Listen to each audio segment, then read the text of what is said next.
It's really fucking, really shitting in your Cheerios, huh? Yeah, that's weird. Maybe we should talk about it today. Yeah, I think we should. All right, well, let's get this kicked off. What do you think? Yeah, I already got a text message calling me dirty names from our field correspondent. From our field correspondent. Do you see me? Do you see me? Do you see me? Hey guys, can you bring me in? Yeah. All right. Anyway, so let's kick this thing off, huh? Welcome back to another episode of Vikings, Outlaws, and Cowboys, where we talk about a whole bunch of bullshit, mostly men's mental health, and then we try to make you laugh a little bit too to make you leave feeling good. Oh my god, dude! It's my cheeky co-host, the boat. What's up, gang? I am deliriously fucking exhausted. Oh, me too. Great. Yeah, we're gonna have fun with this. So, this could go really good tonight, or it could go really fucking bad. Yeah. So this one might get removed from the YouTubes.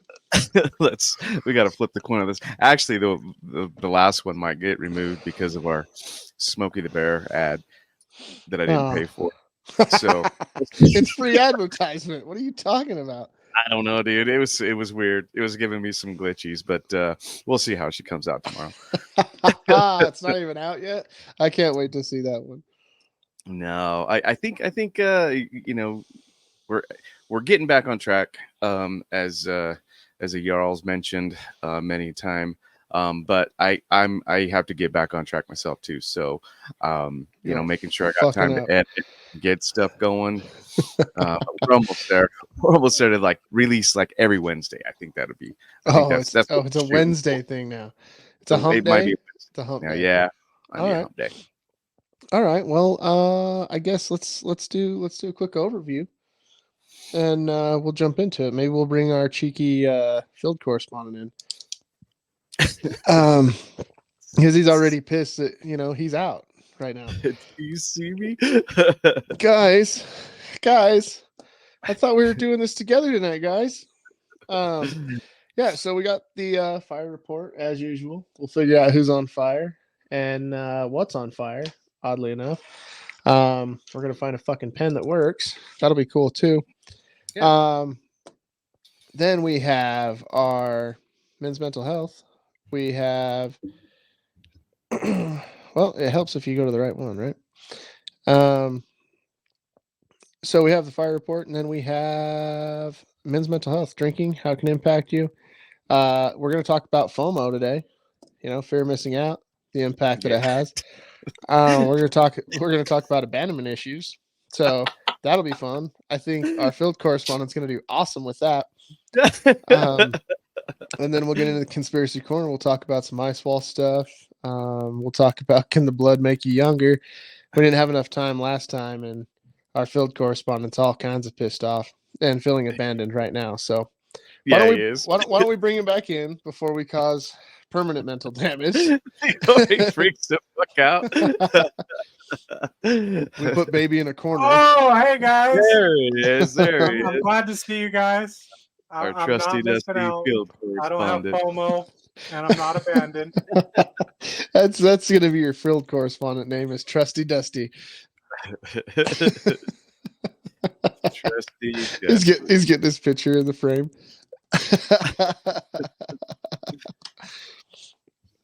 Well, rock on. So what's new there, Trusty Dusty? In the field correspondent world. Well, I'm just, living the dream. We got a car show coming up this Saturday. We're giving out a fancy ass trophy that we had made. Other than that, we got to do a fuel pump soon. Yeah, we do. For somebody.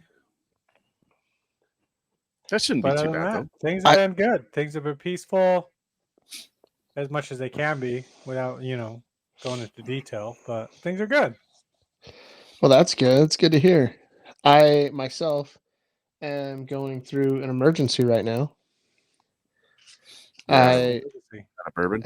I brought a Coors in here, and I forgot that they're not twist-offs, are they? Are they twist-offs? Coors should be twist-off. Are they? I mean, if you're the banquets? I don't know, man. Oh, they are. Should use No, the.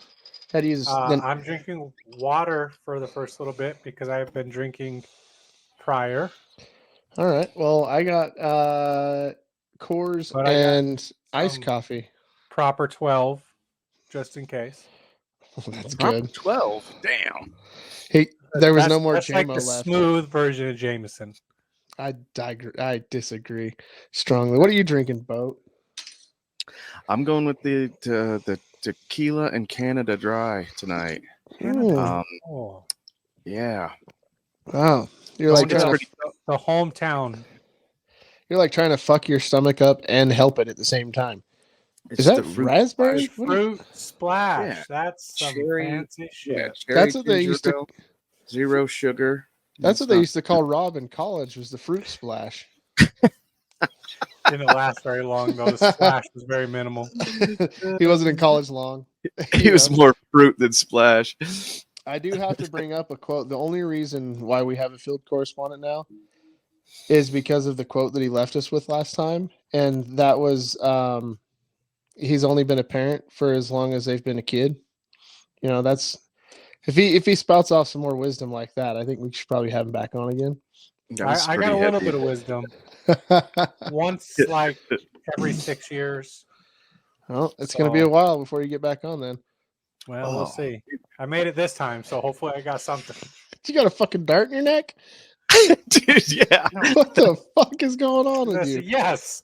That's an old. Yes. Jesus. I don't know what to do with my hands. It's an No, old. It's an old junior high pencil fight injury. I thought you just like And, flicked You're him just down. mad that Are I you have a stabbing neck. him? Yeah, no, You're that just we were upset. stabbed. I have a neck. I got one right there. You don't have a neck. It's there. We You were- have shoulders and beard. That's You're- like there's no in between. Well, some of us don't have Joe Dirt cheeks when stuff grows in. How like Al feels. I don't get it. Yeah, I can still turn it. You know, we're still good. I got mobility. So, what's new with you, Boat? Oh, dude.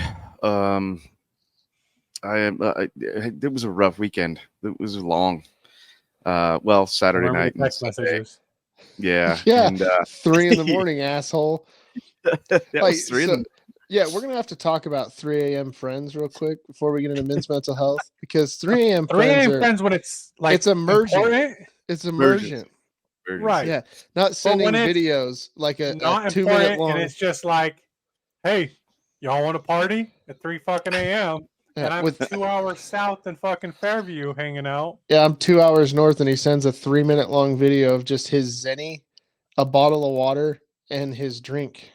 The best was the next day when he sent like the fucking his breakfast at the bar. He goes, I'm still feeling it. And the worst part is I got to take the Zinni out to eat. Yeah, dude. Like I shut that bar down He and then was I rough. opened it up again. Yeah. Did you just sleep over at the bar? Like what's going on? You Tell know, me about I your ha- weekend there, guy. I have in the past, but I actually actually went home. You this went home time, that time? got some Z's, and then went back, Not had many. brunch, and then I was just there all day, and then hooked up with a couple other friends and just made crazy decisions. But I stayed out of jail, which was good. Yeah, that's neat. Always a win. Yeah. What's Yeah. the And, Marine Corps thing? Don't like what is it? Don't reproduce. Don't. Oh, if you what know is what I'm it? talking about? Yeah, I gotta think On our about it. 96s, that's what they said. Yeah, But that, if you have sex, have safe sex. Don't have sex with the same sex. If you have sex, don't don't reproduce or something like that. Yeah. Yeah. Thanks for starting.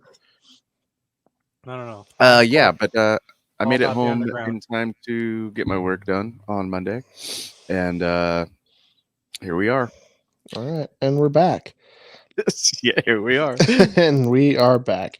All right, so I don't know if either one of you have noticed, but I'm wearing the newest bearded Viking hat, our Mhm. bathtub hooch hat, and it'll be on the website. It'll be on the website probably Thursday. So you guys will be able to get some orders in on Thursday if you want the bathtub hooch hat. And then I got a couple of new things that are coming. Hey, who's gonna post those pictures for the website? I know a guy. So Need we'll a get that couple. taken care of. And yeah, so you guys will be able to start ordering Thursday and Friday. This green shirt's coming back out, and we have the the red version of this shirt as well. Oh, hey, look, twinners. And so beware. And then here in about, I don't know, a week or so, 2 weeks, 3 weeks. Let's call it a month. Let's be safe. Call it a month. We'll have all the fall in the swag, near future. all the fall swag out, Yeah. and you guys will be able to go and check that out too. So you'll be able to buy your booze and buy your shirts, hats, and hoodies all in one spot. So, or you can just go visit JT and Charlie and the crew at the Or the meadery and get Jarl. all that stuff. He's Yeah, got most of it too. if I'm there, at the meadery. No. You have it most of it at your house. So if you're in Utah and you need some stuff, Just currently. he doesn't want to Currently. admit to it, but the Jarl's got you. Well, see, I got to divvy it out, right? So Right. most of it's going to be up there. So go up there and visit, get drunk. Speaking about getting drunk, let's jump into our men's mental health. What do you think? No, we got to go to No, the fire fire report. We Fire got to go to the report. fire report.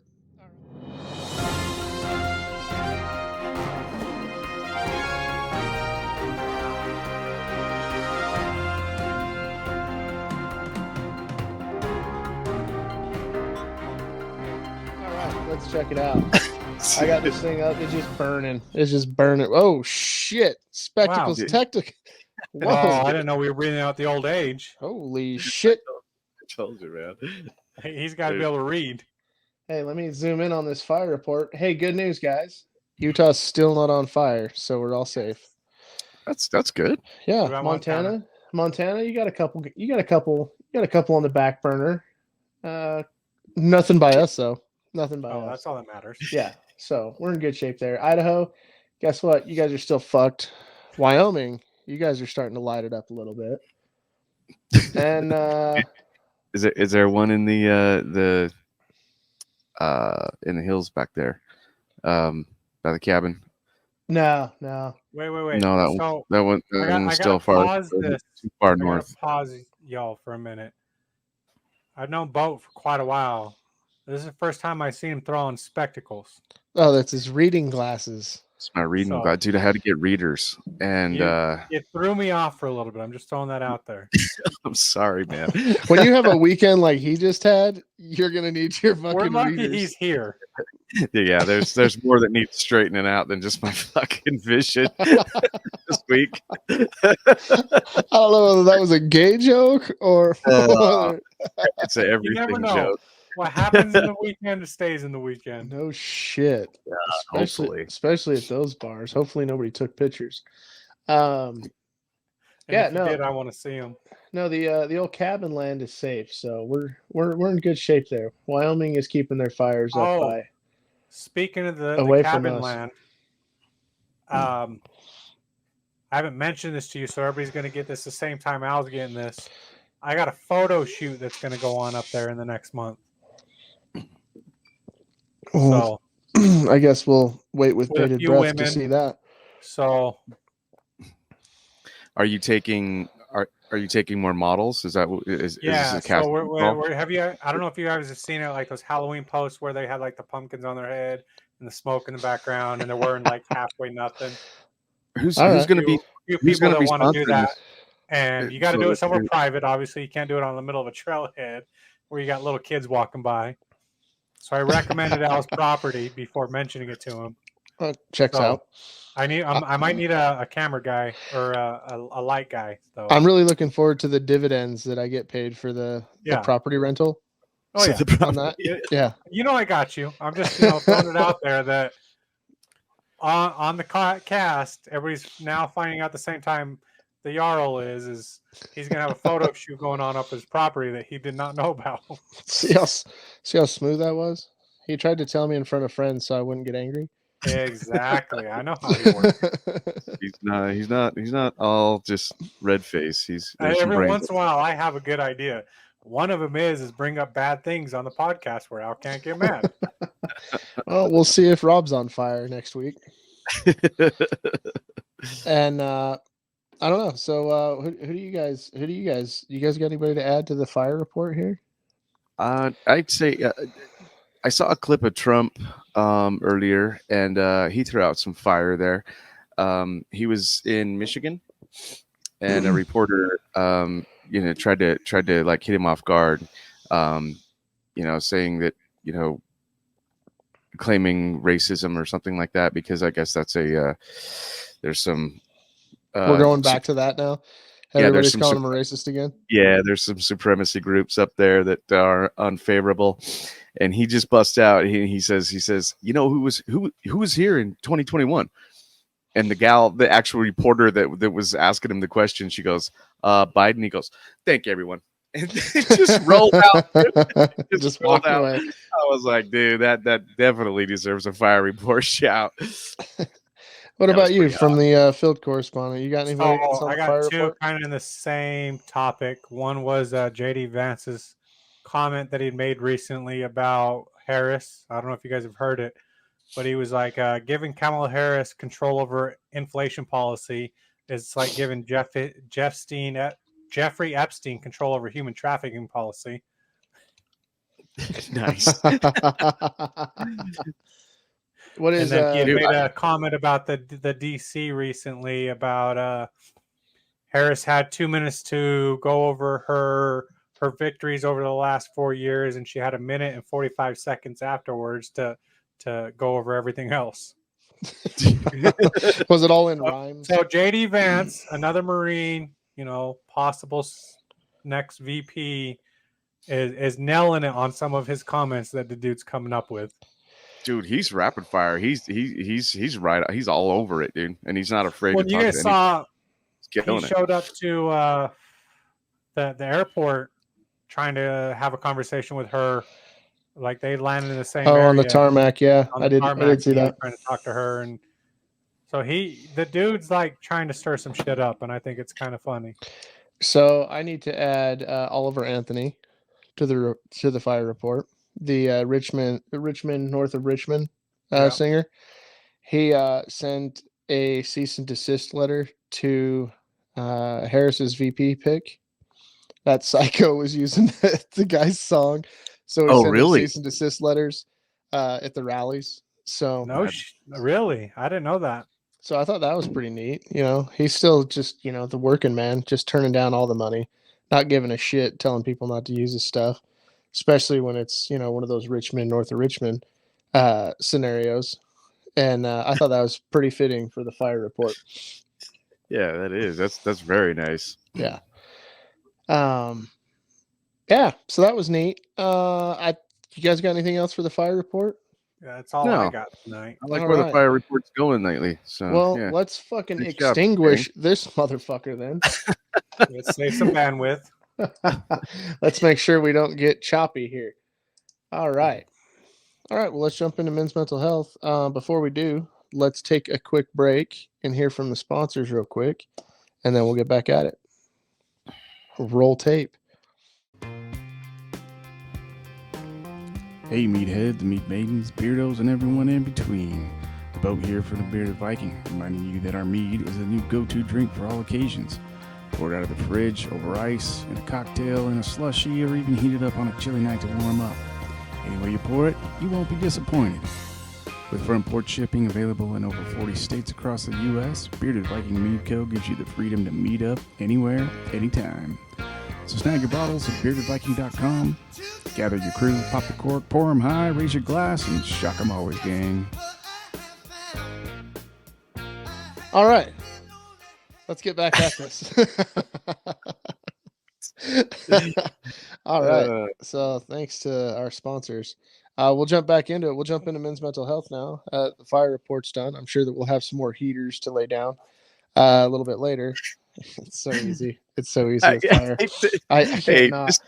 Just by the way, folks out there, these are all coming off the cuff.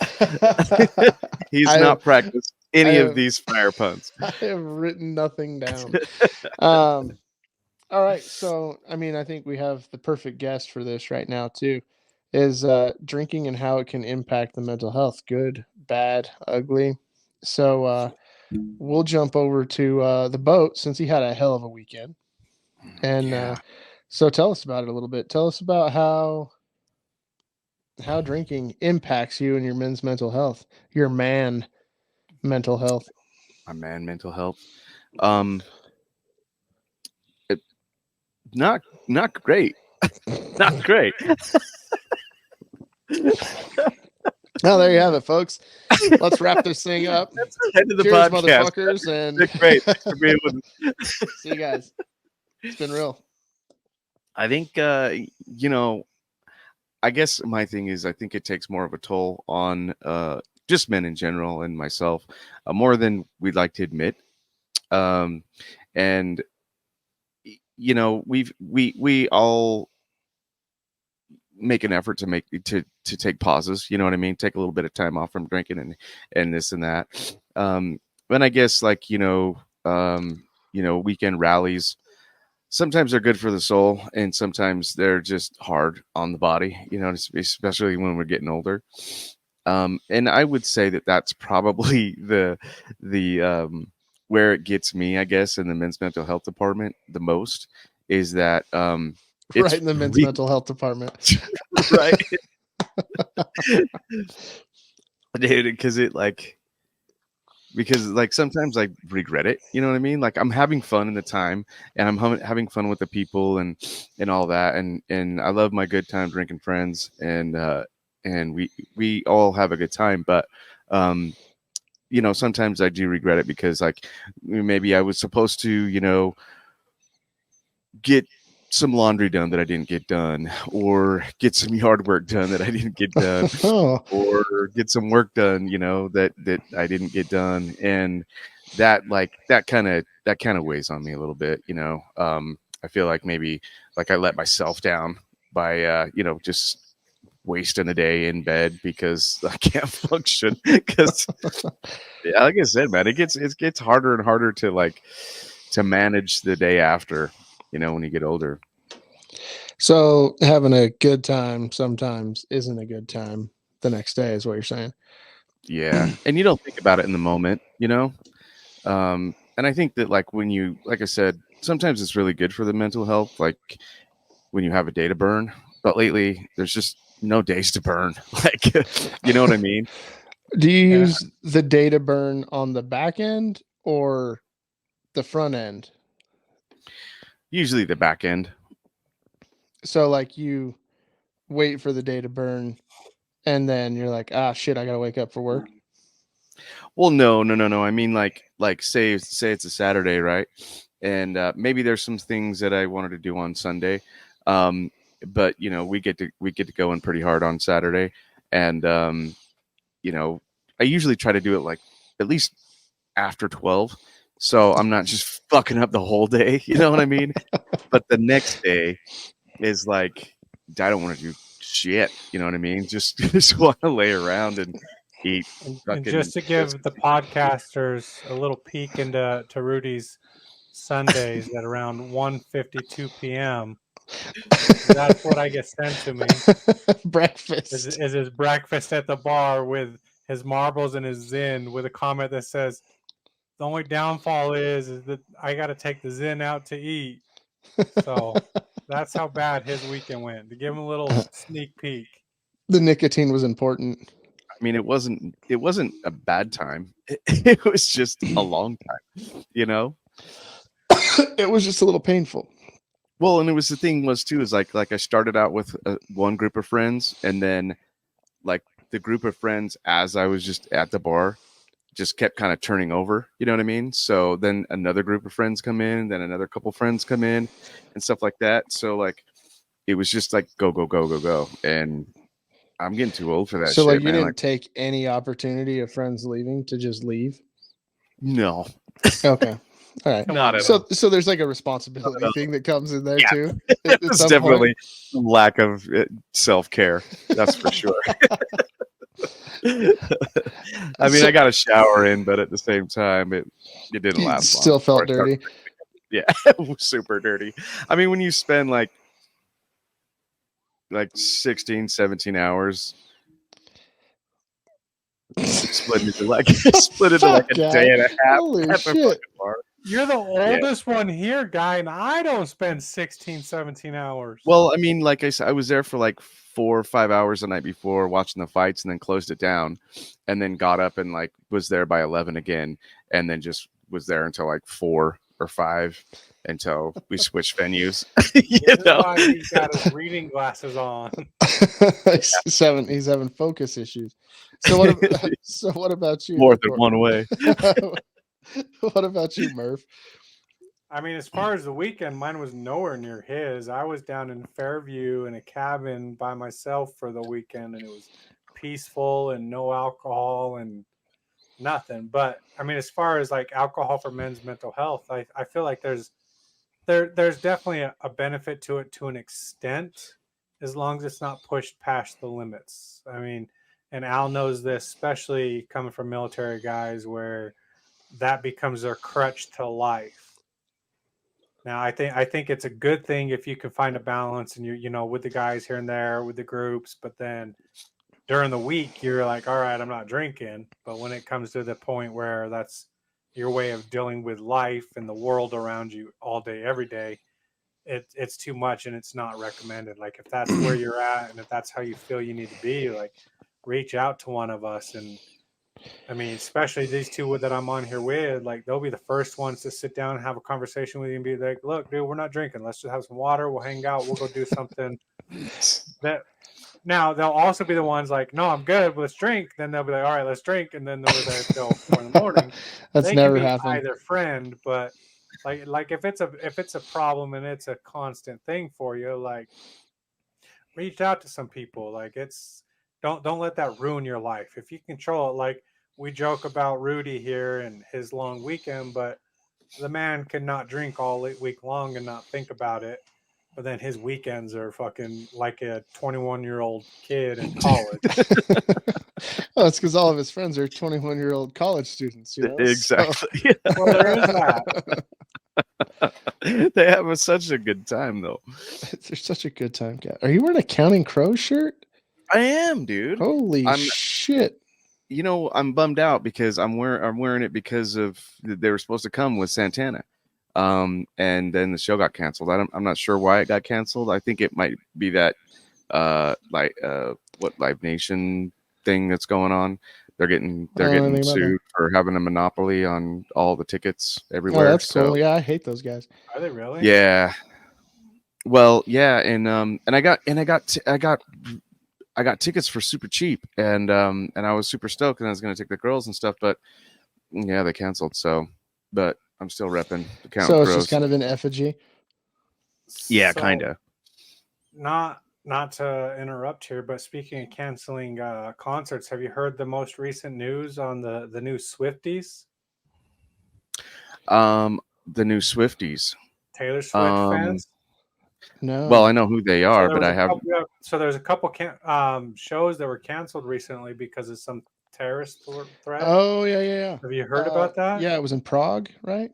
Yeah, so there was that one, and then like another one, and there's like 2 or 3 that got canceled because of terrorist threats. Is So that now why the Swifties? They're Swifties for Trump now. Oh, better How's watch that? out! Big Swifties about to push flip all over sides. Social media, because their main thing is like, well, if Trump was in office, we wouldn't have these shows canceled. So it took them canceling a Taylor Swift show to get him to change. That might be the huge difference. I don't know. Is he gonna bring on Mr. Pfizer? I don't know. You know, she's supposed to be a special guest at the DNC tonight, right? Yeah. I haven't been keeping up with that. I've been watching a lot of the spoofs, but as far as the real time DNC stuff, I just don't care. I really don't either, but it's all over like the news stations that I normally watch, so it's kind of inevitable. Well, yeah, I hadn't heard really anything about live. it until 20 minutes before the podcast. I saw something just scrolling through Facebook, and there's a whole bunch of pictures that says Swifties for Trump, and I'm like, all right, I got to read this now. This doesn't make sense. Yeah. I got to pay attention to what's going on, and I had read it, and that's what it was. Is there were some canceled shows because there's a couple terrorist threats. So now all the fans instantly switch sides, and now they're Swifties for Trump. So pretty soon we're going to start seeing Bush Lights and Natty Lights at Taylor Swift concerts, then, right? That's what it I sounds mean, like. she's missing out on a whole demographic, you know.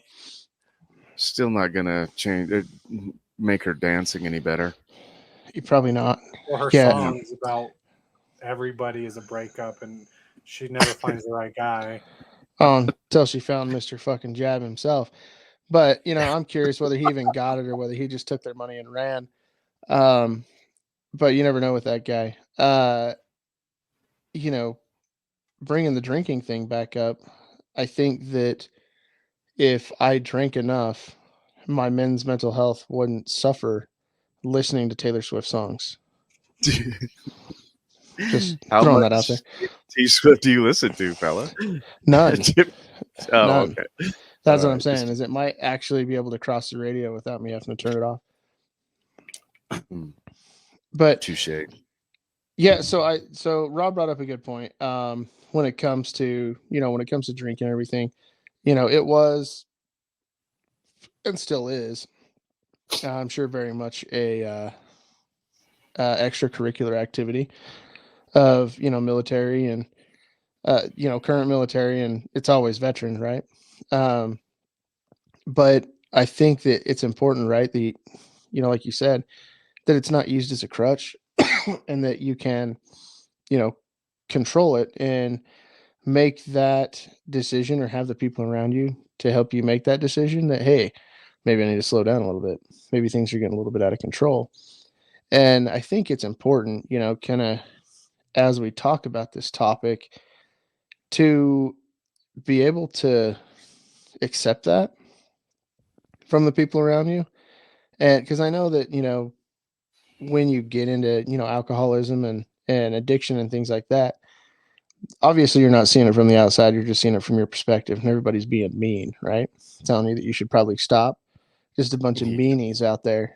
But I think it's important to be able to listen to the people around you, listen to your tribe, if things get out of hand and maybe you need to slow down or you need to stop and take a break for a little bit and kind of do like that whole self-check, buddy check thing. Well, and I mean, I say that because I was in that boat. When I not boat that we're talking about I don't know. podcast, Have you been in boat? I was in the different boat of drinking I nonstop. didn't feel it. Well, I'm just, that's right. But so I had an accident. I'm having another emergency. The last 6 months of my military time, I was drinking till 4 a.m, getting hammered, then going to our PT runs. And then when I got out, it was nonstop. I drank every day of the week. We went to a certain bar each night. Then we went back and partied, and that's literally all I did. Like, I drank nonstop for probably a year and a half. It was my way of dealing with things. And it got pointed out, like, look, this is what you're doing this all the time. And it was somebody, you know, somebody of a tribe, different tribe back then, that was kind of brought it up. And it's like, well, we're concerned. Like, what are you doing? What's the purpose on it? So I went like cold turkey and stopped for 2 years because, and I'll do it now. Like, I'll randomly just stop for a month to 2 months to a year, depending on the time frame, to know that I have control over it, because I know that I got to that point where that was my life of just drinking nonstop. So I didn't have focus about anything. I didn't have to think about anything. There was nothing in the past that mattered. I was just drunk, and it didn't matter. And so it's big to me, if I know people are having that or they're drinking too much, like, go to somebody, or if you feel that you might be, or even if it's a thought, or even just this glimmer of fucking sparkle in your mind, you might be, like, have a conversation with one of your boys, and the cold hard truth, like, hey, do you think this is an issue? Because your true tribe is going to tell you, yeah, man, it kind of is a problem. Well, did you start drinking? You said 6 months out. Did you start drinking heavily because you knew that you were getting out? Was that was that a stressor, or was it, you know, other stressors? No, so for me, the big thing that really got me drinking heavily was, we actually had, in our unit, we had 6 suicides in the last 6 months on base. Wow, that's a lot. And 2 of them, I mean, they were on suicide watch. So there's 2 of them that hit really hard because I had something to do with it. I don't want to go into details. I don't want to hit that, but there was 2 of them where it's a big deal for me because I seen it. Mhm. So that was my go-to. Like, I'm just gonna drink. That was my fix. You know, I didn't have to see anything. I didn't have to deal with it. I was drunk. I passed out. It didn't fucking matter. Like, if I just drank myself to pass the fuck out, I didn't have to worry about dreams. I didn't have to worry about seeing it. I didn't have to do anything with it. And so it literally controlled my life for a year and a half. You know, the last 6 months in the military, then when I came back and all we did was party, and it was just that nonstop of, well, if I'm partying, if I'm drinking, I sleep because I pass out. You're not really sleeping. You just pass out, wake up the next day, you're still tired, but better than just staying up all night long. And so that was my go-to. And that's why it's a huge deal, because like I said, I'll go a month without drinking randomly, or I'll cold turkey and go 6 months. I've gone 2 years, and I do it to make sure that the alcohol isn't controlling me. It's not something that I rely on. And that's every bad thing that I do in life. I always cut it off. Bad thing could be women. I might not talk to women for 6 months. Whatever it may be, any bad possible habit that I might feel like I have, energy drinks, soda, like, it really doesn't matter. I literally will cut things out because I always have to make sure that I'm in control now, because I knew alcohol took control of my life. And that's I do why I that. mentioned, like, if you're feeling like you're drinking all the time, or it might be a little too much, like, come to one of us. Any of us have been down that road in one essence or another, where, like, if you feel like, hey, I can't drink right now, but I want to hang out with guys, I can guarantee you, if you said, hey, if you reached out to one of us, I don't want any alcohol, I just want to hang out with the boys, like, we'd go out to Al's house, the Moon Tower. We can literally put all the alcohol away, play some pool, have a good time, and there's no difference. We don't have to have it there. And if somebody wants to have that feeling but still be with the guys, like, I promise you, especially these two here on the podcast, they'd be there for you. So if it feels like it's controlling you, like, reach out, because we're definitely there. We definitely get it. Well, it's important to have those types of people in your tribe, though, too. That, if you're going through a rough time like that, and feel a little bit out of control, and you can't, you want to step away from it a little bit, that you get that support to step away from it, and they don't shun you, or foreshadowing abandon you, because you don't want to drink, or because you're stepping away from doing a certain thing, right? Whether it be drugs, alcohol, slutty women, Back fat chicks, yeah, whatever it might be, not pointing any fingers or anything.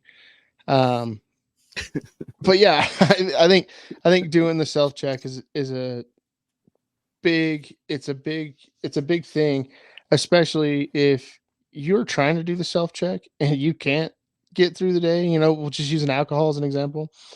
If you're trying to do a self check, and at the end of the day you're really, really wanting that beer, and you can't not have it, or you're really wanting that whiskey and you have to have it, then yeah, it's probably time to really look inward and try and crush that thing that's controlling you.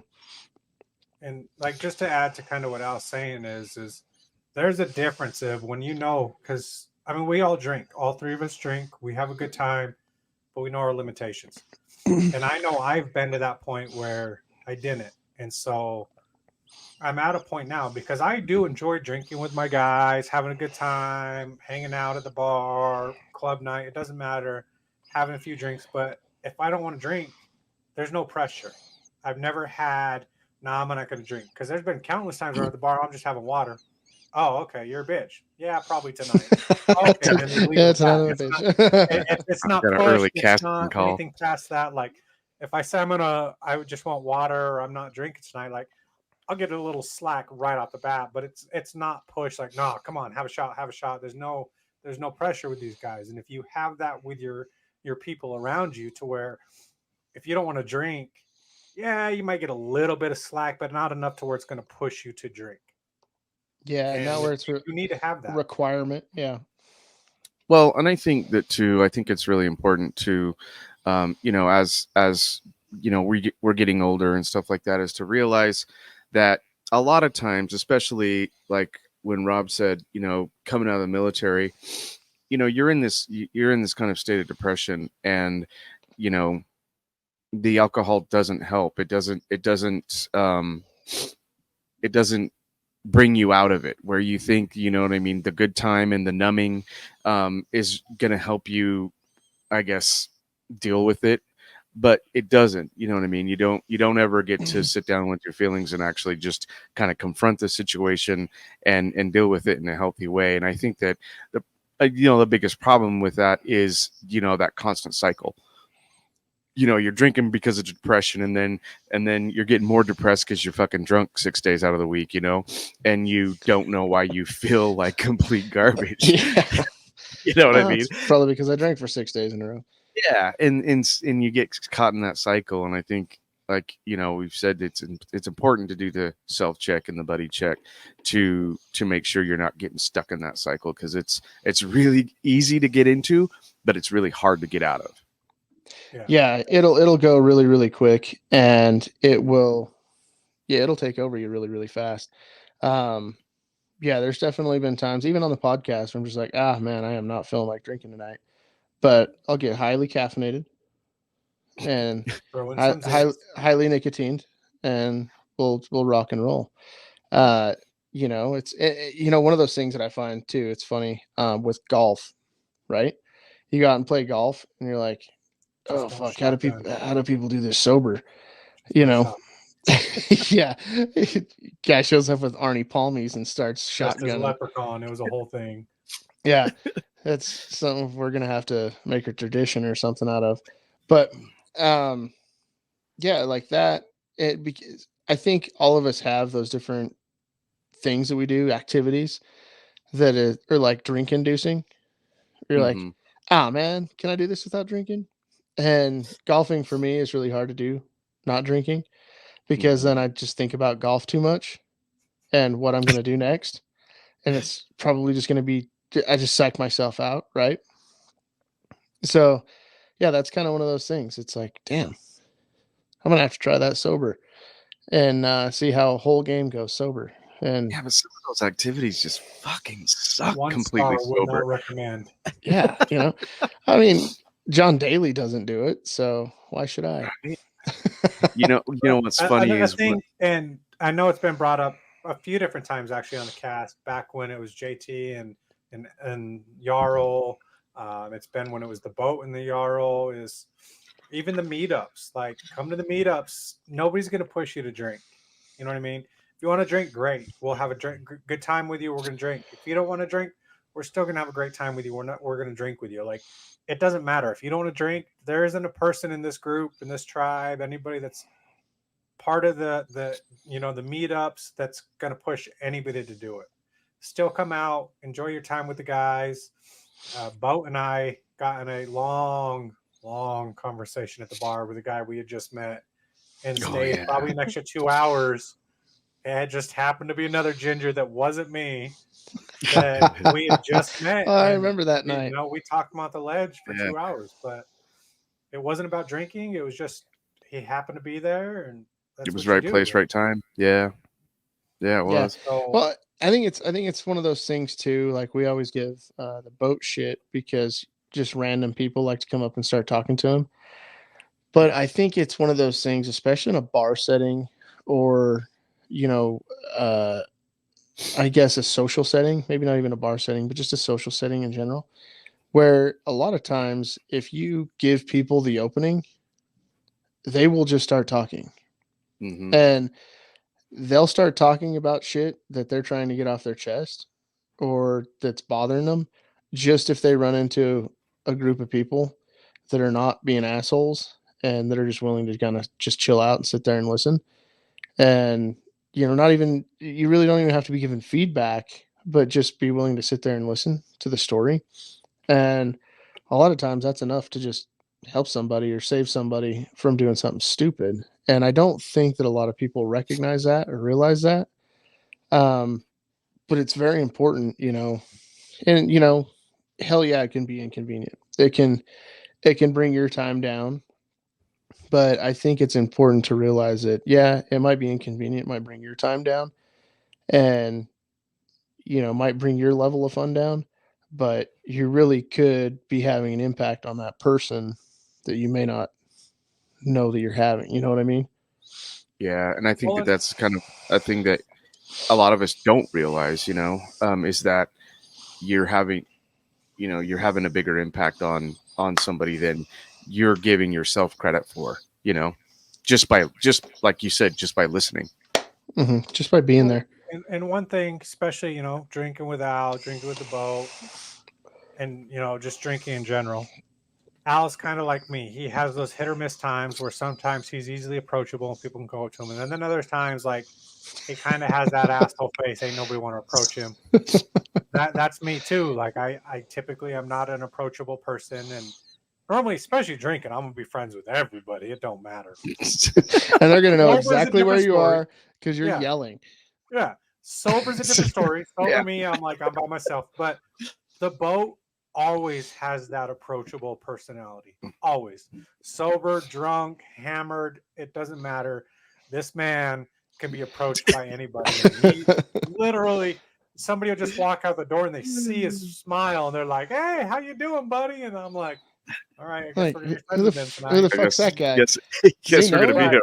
Nope. Yeah. So it's definitely, and you're seeing you at the bar and you drinking.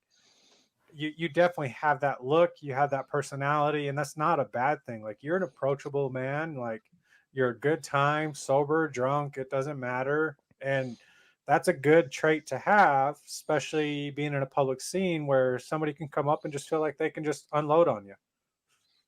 Well, it's funny too, because, like Al said, that, just rando people come and talk to me, which I don't mind, especially like in a social setting, because I kind of feel like there's no chance, like, meeting or anything. Like, I almost feel like everybody that you run into or you talk to or start having a conversation with, they either needed you at that certain moment or you needed them. You know what I mean? So I never shun a conversation like that, even if it's, complete weirdo. But I think one of the things is why it's weird to me is because I'm naturally kind of an introverted guy. But when I get in those social situations, especially, with a little sauce in me, A little lubrication. the lubrication, A little amen fluid. I get super social, and I don't mind it, and I welcome the rando person chat, And like I said, I've been with you multiple times. There's a lot of people that wouldn't come up to me because I just don't have that face, or I'm sitting there with a cowboy hat on and they just are like, "Nah, fuck this guy, damn ginger, leave him alone." But then they come up and talk to you and they end up being great people and they have great stories. And so it's definitely not a bad trait. Like, it's brought me out of my shell. And, even me, when I'm like in those moods where I don't want to talk and I'm just hanging out with the three of us, or, the club night, but then somebody random comes up to the boat because he just has that "I want to talk to you" face. They end up being like a good time. So it's not a bad thing. And like I said, it brings me out of my shell. It helps me out too at times where I'm in that mood. I just, I'm gonna hang out with my guys and leave me the fuck alone. But then Boat starts talking to these random tables and we all make friends and it's a good time. Well, yeah, and I think, it's funny too because, just using the three of us as an example, the three of us could be in the same room and just not fucking talk. Yeah. And just sit there and just be fine with it. Or, Play pool for an hour and not say a word. Yeah. Until when somebody wins. Yeah. Change the subject or something, or change the music or something like that. And that's about it. But yeah, I think, there's definitely that aspect too, is just being able to just sit there with your buddies and not even have anything to say, just chilling. I think that's important too. There are, those awkward silences aren't really that awkward when you got a good crew. It's like, oh, I don't have anything to say to you right now. Or just sit there and be quiet and wait for like an opportunity to throw a mom joke out or something, just whatever it might be. But I think, go ahead. I was gonna say, like, I could tell you countless times for club nights where the four of us are sitting there and nothing's said, and we got cigars going, and it's silent for 40 minutes until the bartender comes out to see if we need drinks, and then all of a sudden it livens back up. And it literally, like, it's like, does it skip a beat though? Yeah, it's like we've talked about before, just having those friends you haven't seen in a while, and then they come back, or you guys get together, and it's like nothing's ever changed. Yeah. And that's a cool thing to have. I just recently hooked up with a buddy that I hadn't we hadn't hung out in a long time. And I don't remember whether I brought it up It was on the at the last grand opening, right? No, well, at the grand opening, but this is just a couple weeks ago. Just on the lake. We hooked up, and he had his boat there, and I wandered over and met him, and we hung out and just told old stories all day. And it was fun. It's you don't skip a beat. It's like nothing ever changed. Nothing ever. Well, that was No like time at the has grand passed. opening though, like how and I don't remember the gentleman's name. I'm horrible with names, but the guy that you were in Okinawa with, and you literally hadn't Nick. seen him. Uncle Yeah. Nick. Yeah. Yeah. And like he showed up. I was with you when he showed up, and it was legit. I mean, you hadn't seen him in like 15 years or however long it was. But it instantly was right back to, like, you could tell you've known the dude forever. There was no hiccup, there was no pause.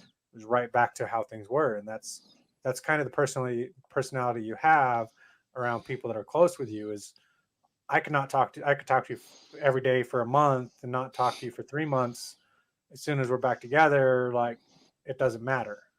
Yeah, it's the same. And I think, like, that's that's the thing, with or without alcohol, right? When you have those, when you find those good people to be around, and you have those good friends, is really, we're talking about how alcohol can affect mental health. But if you take alcohol out of the equation, really there's no difference, right? Because at one point or another, you knew each other when you weren't drinking, and then you have stories of when you were drinking and having fun or doing whatever. And it's important to kind of look at just yourself and realize, hey, I can have this much fun without drinking too. Nothing's going to change. And really, if you're with a group of people that, they don't want to hang out with you because you're not drinking, then it's probably not your people. It could have been. But then when you want to change or you want to better yourself, you might find out that those are not the people that you want to be around. And those are the people that keep you in that cycle that you're in, and makes it harder to break out. I mean, I got a good sober story about Al. And he drank after the fact, though. It had to do with a Mustang and a distributor. Yeah. I needed a drink after that one. But I mean, we were working on the car for a couple hours, having a good time. I mean, aside from I wasn't, because I was dealing with a 67 Mustang with a brand new motor and having issues with it and trying to get it started. No alcohol, no nothing. It was a good time until Al rode the Lightning, touching the distributor, and about dropped into his knees. And he definitely needed to drink after that, but I understand why. Yeah, I mean, good news is if I had an irregular heartbeat, it snapped it back in to where it needed to be. So, there was health effects. But again, it's on that concept of, like, there's been times where the three of us been together sober for days. There's been times where we've been drunk for days or drinking, and in between sober and drunk. It doesn't matter. I know I can come to you guys whether it is sober, drunk. There's really no in between, and we can hang out and there's no in between. And it's a good thing for everybody that's listening, everybody around us, everybody that understands this concept of, yes, alcohol can be a good thing, and it loosens people up, people that have gone through things, or maybe, they're just kind of kept in the cells typically, so it's going to open them up more.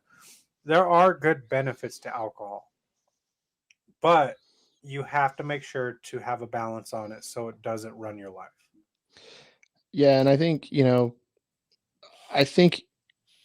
it's important, especially for, our podcast, right? Vikings, Outlaws, and Cowboys. We're, our main sponsor, our main impact is a booze company, right? And it might seem counterintuitive to most that we're talking about being able to control your alcohol, and we're running a booze company, but it's still an important thing. Yeah, see, there you go. Yeah, I got the ladies over there. But it is important, because if you can't handle it, or if it's something that you can't do, it's still a culture in which that we're trying to build, that you don't have to drink. You can come hang out and just be around people. That's the important thing. Now, if you can drink, well, then you should just buy our booze. So it might seem counterintuitive, but I think it's an important thing to put out there to everybody is, yeah, our booze, the booze, Bearded Viking, it's all very important to us, as far as, making new flavors, making things that people like and want to consume. But it's also important to be able to control, what you have going on day to day. Well, and again, I kind of brought it up earlier, but it's something you guys have always pushed. Yeah, it's a booze company, bathtub hooch or whatever it may be, but it's never been the main thing. Like, especially with the podcast, especially with even before the podcast, everybody that I know that's part of that company, everybody that I know, even now that I didn't know until the company, the alcohol isn't the priority. It's the brotherhood. It's the tribe. It's the family members. Like, if you want to drink, great. If not, it doesn't matter. If you want to buy our stuff, great. If you don't drink, buy the swag. Like, it doesn't matter. It's all about the brotherhood. And that's what I think is huge that you guys push is it's, yes, this is a booze company. Yes, this is what's sponsoring us is alcohol, and it's a good time. But it's never a push past that. It's come hang out with or without the alcohol. Have a good time. You want to support us, watch the podcast or share our posts. You don't have to drink it. And that's what you all have pushed. And I think, like, when we were talking about ideas for the topic, that was kind of what I wanted to bring up is yes, even though this is an alcohol company and it's pushed for alcohol and it's a mead and it's the oldest form of alcohol, that's not your guys' go-to. You guys are huge on the brotherhood at the end of the day. That's what matters. And that's what's important. And that's why I think it's a good topic to bring up, especially being an alcohol company. But at the end of the day, again, it's more about your tribe. Alcohol or not, the tribe. Yeah, it's more about the people, for sure, and the connections that we can make. And if you get some people that want to buy it because of it, great. But again, it's not, you don't like, oh, you're not going to drink our shit, get out of here. Like, that's never been a mentality that I've heard from anybody in the company. Yeah, even we don't. Eatery during the grand opening, oh, you don't want anything? That's great. We have water. It's without skipping a beat. It didn't matter. Complimentary waters. Go buy some food. Yeah. Grab a hoodie on your way out. Right. But yeah, nobody brought the stage hook out and sent you out past the drunk corral. I don't know. What do you think, Bo? I think they're all perfect points, and they're all true. And and I think maybe it also, just cut to your piggyback on those points is that it shows that we take the booze company serious, and we take the brotherhood serious, because if we didn't take it serious, and if we weren't trying to be responsible with it, we wouldn't be a company. And we could have just made bathtub hooch in the bathtub and not ever decided to sell it, and just get hammered drunk off of it and never really bring it to the forefront. But I think that whole bringing people together really kind of springboarded the whole company and the whole, I guess, mission behind why are we even doing it. Yeah, and I see stuff on the internet all the time about kind of people doing the greater good, and being as it we're in the election season and it's dog eat dog for everything, and everybody hates everybody.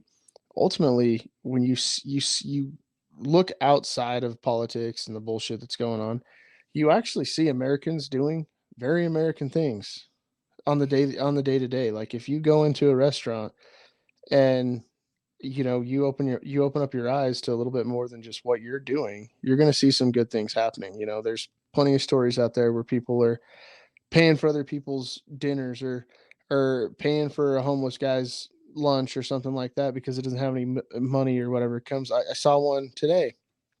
Guy came in just to buy a Coke into a restaurant, and he didn't have enough money for anything else. He told the server that.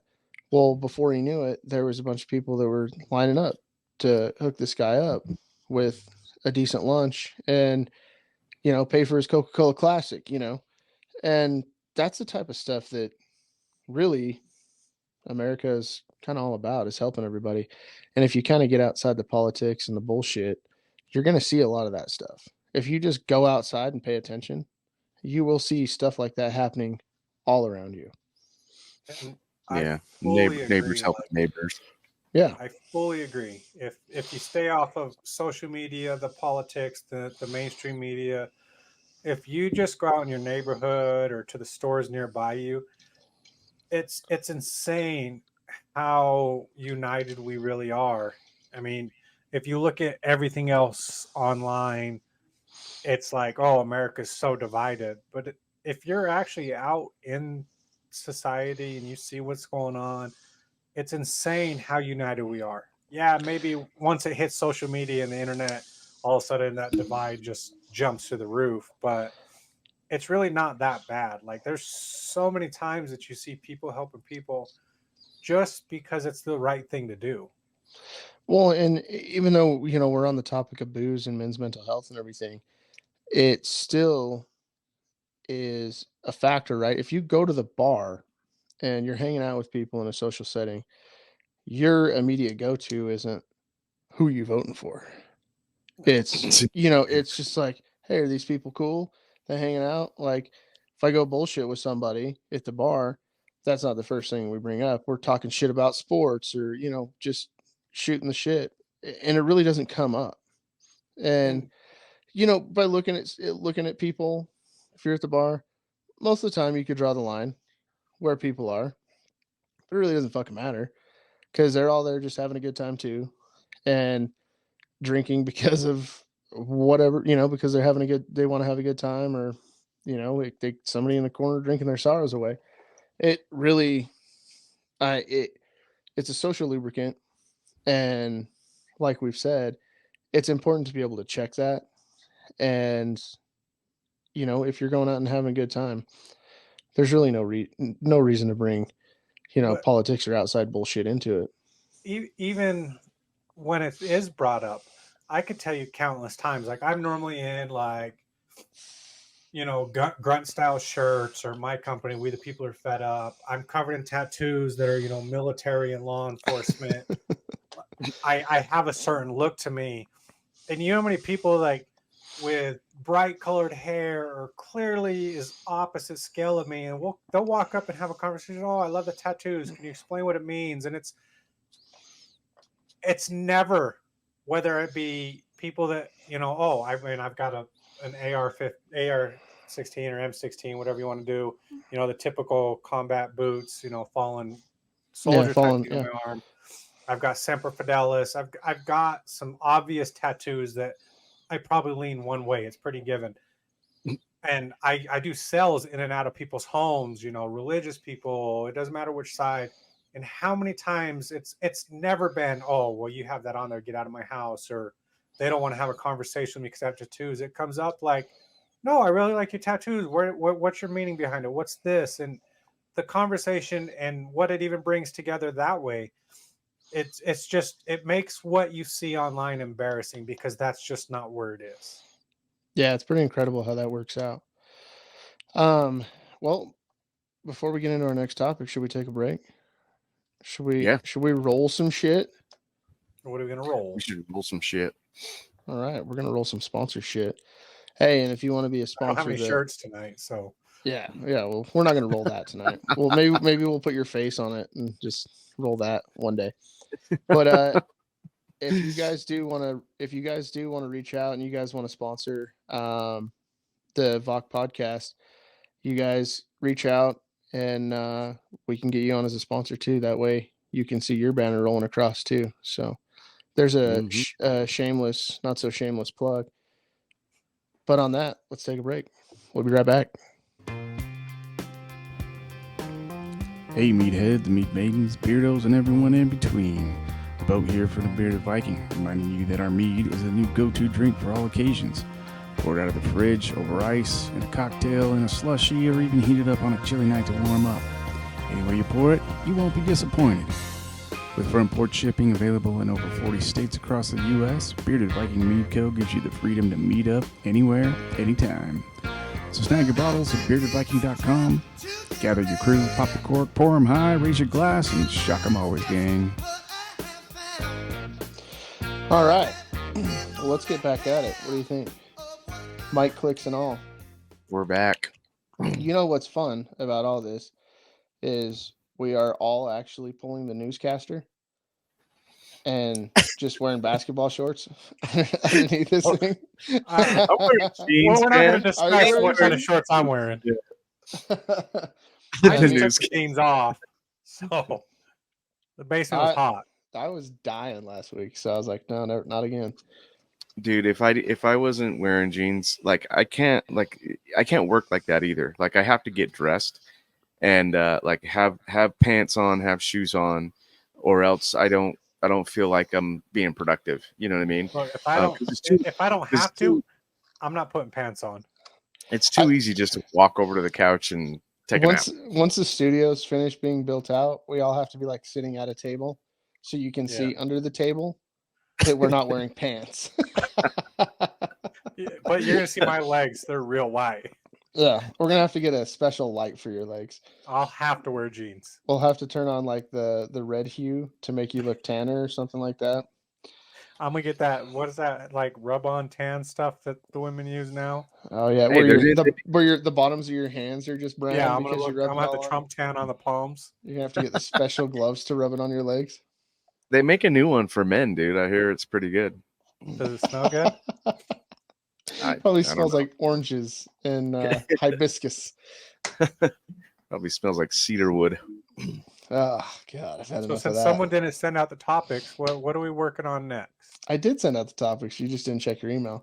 Anyway, so getting back into it, our next men's mental health topic will be FOMO, fear of missing out, and the impact that has on some people. And you know, is it a thing? I think that none of us want to miss out on a good time, but does and I'm looking at you, Boat, because you're an overthinker. Rob, I don't really know if there's a whole lot going on up there. Before we start diving into that, I'm gonna put Rob backstage real quick, and then we can bring him back again. Just checking. I think my chair broke. It's not leaning back. You can I don't stay like being front. backstage because I can't when you first started and you're gonna bring me in, you guys are start talking and I'm like having to text you because I'm like cussing and screaming and saying my shit and you guys are responding. I'm like, text them. It's like when he's watching the podcast and he's not It's on the it. He worst. starts yelling. He's just starts tapping randomly it. texting. You get random text messages about no, fuck you, this is wrong. And you're like, what the fuck are you talking about? He starts talking shit in the comments. We don't even know. No, but fear of missing out, right? And I hadn't heard of FOMO until like a year or two ago, and I'm like, okay, fear of missing out. Okay, that I get that. And for me, it's like if I'm like staying home or I'm doing something else and everybody else is like going out and partying or golfing without me, I'm like, this fucking sucks. Maybe I should have made better choices. Maybe I should have went golfing or I should have went out. Or I'm just really on the other spectrum of just fuck it. Like whatever. I'm sitting here in air conditioning and taking a nap or whatever the fuck I'm doing. Or mowing the grass. Usually it ends up mowing the grass and I can't do shit because it takes me like 3 hours. But like how does that impact you, Boat? I know you hate being left out when we're doing cool shit, which could just be doing nothing. It's just I try to not let it get to me. But I'm a good time guy, you know what I mean? And I don't want to miss the jokes. I don't want to miss I don't want to be in like left out of the inside joke or whatever, you know. Um, and if like something happens while I'm not there, then yeah, it weighs on me a little bit. But Like Randall I Pink. try not to. Yeah, you're right. What is that? I try not to let it bother me too much because I know that like I can't be invited to everything, and sometimes it's like I had enough of that guy, so he doesn't get invited this time, you know. That makes sense. I get it now. But yeah, I yeah. So, sometimes I can see it. I can see it it boiling over right now. well, it's not like an anger feeling. It's just like it's like a shot to the fucking gut. You know what I mean? Like, oh man, you know. But then, you know, there's some company stuff or there's some other stuff that it's just like not. It's just it.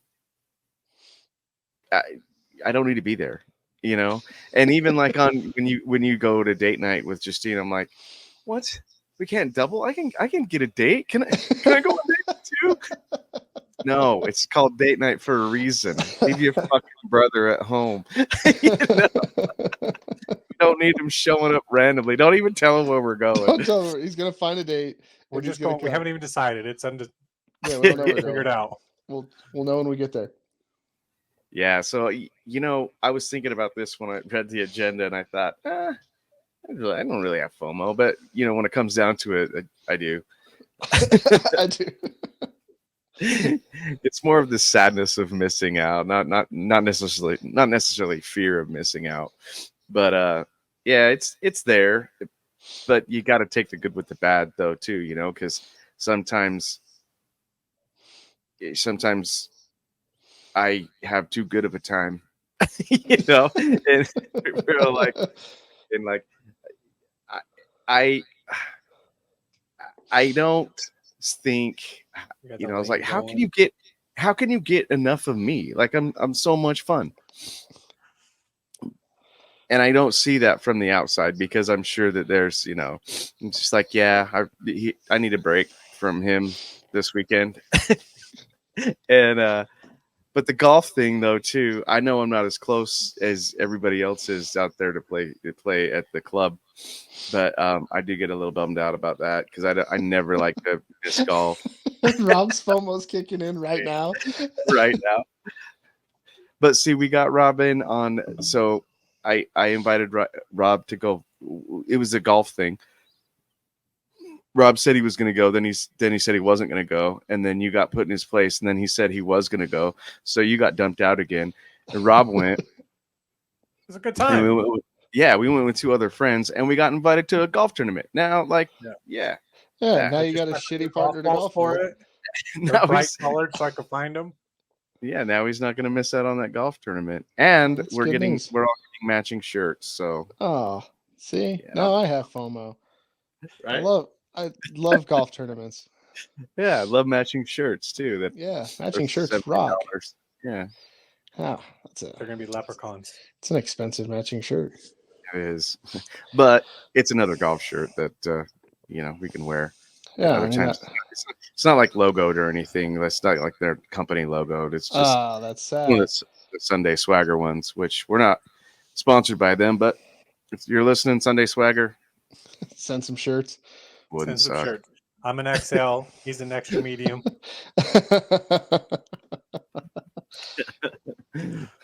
So, It's there, yeah.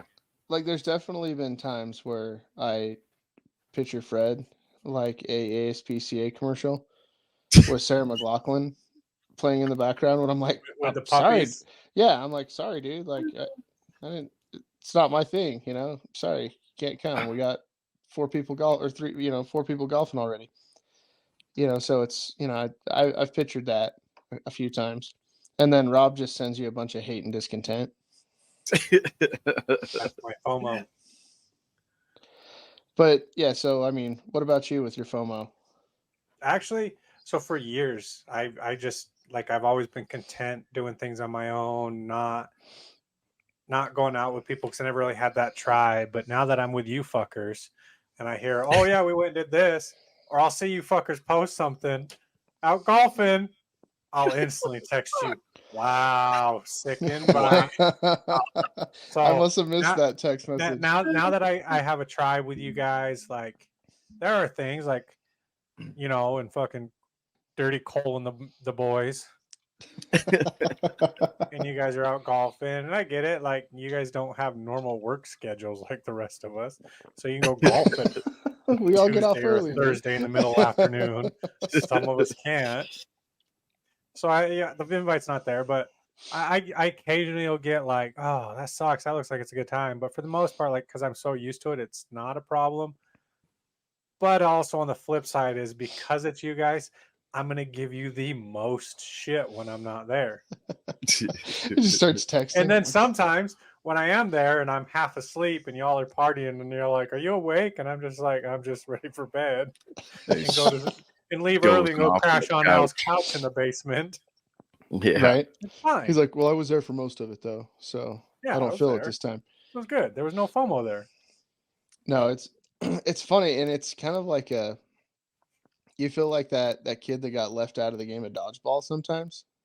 Yeah. You know? I do. And is it... Always leave the ginger out. Don't open your eyes that wide. That was fucking scary. It's like serial killer vibes. No, I totally, I feel that. And I think that it's one of those things too where you do feel like the kid that got left out in dodgeball every once in a while. And then if it happens, I would say like if it happens, over and over and over again, you're like, fuck, am I still friends with these people? Or like, are they trying to get away from me? Like, did they just make me not in a friend group anymore? Right? Am I still in the group chat? Like, did they remove me? Yeah, the chat's been silent for 2 weeks, but they're clearly talking. What's going on? Well, and you got the boat over here with his Instagram live, Instagram and everything.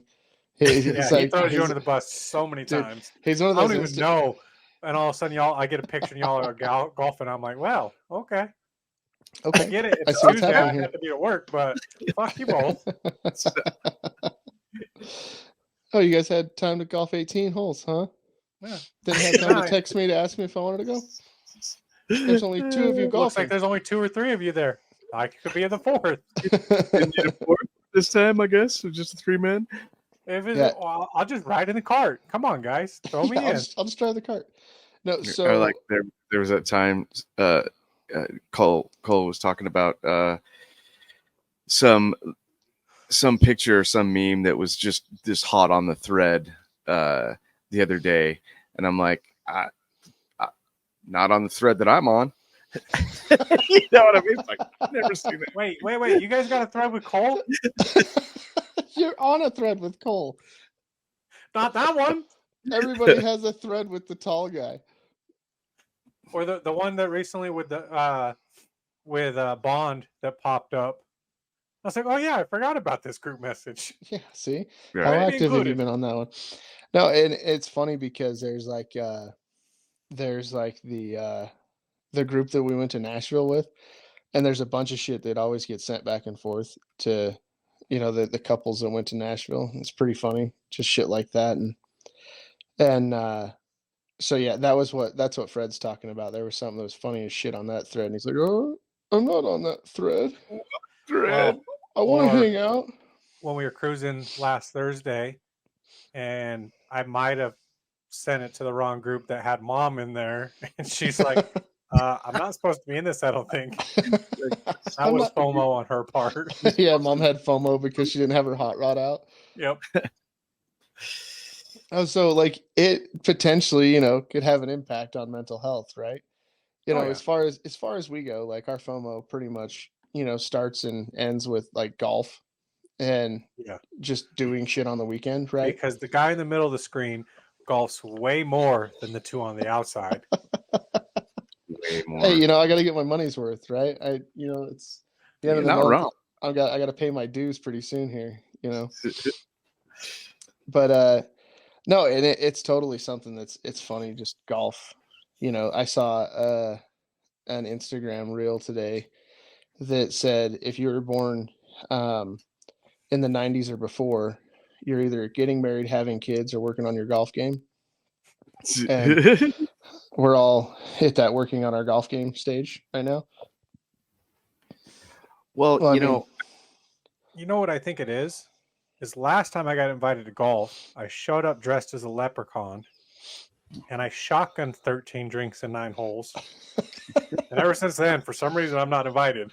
oh, you got Just doesn't- invited back again. you play with Dad. We Yeah. played with us and Dad. Yeah, with Pops doesn't count. I'm talking about the Twilla gang that goes. That all of a sudden when Stretch and Smalls and Chunky over here, they don't want to invite you anymore because you show up and get shit faced and you're laying on Al's floor. And his wife's like, "What the fuck did you guys do to him?" What did you do to Rob? As she's cooking dinner, she's like flinging in potatoes. You know, one of the things that makes me laugh though is because when we were young, we were always the cool kids, right? And we're jocks, you know, and everyone wanted to do what we were doing, and everyone wanted to come to our parties, and you know, and people had major FOMO about, you know, not being able to hang out with us. And now, you know, we're a little bit older, and you know, obviously the glory days are gone, and and you can't like push that FOMO on anybody else nowadays. You gotta take it on the chest and swallow it, you know. Yeah, you know, the thing is, like, you know, we talk about it, and it's kind of funny for us, right? Because we talk about it, but I don't think anybody really cares. It's just kind of like, fuck, that would have been fun. Thanks for the text message, ass.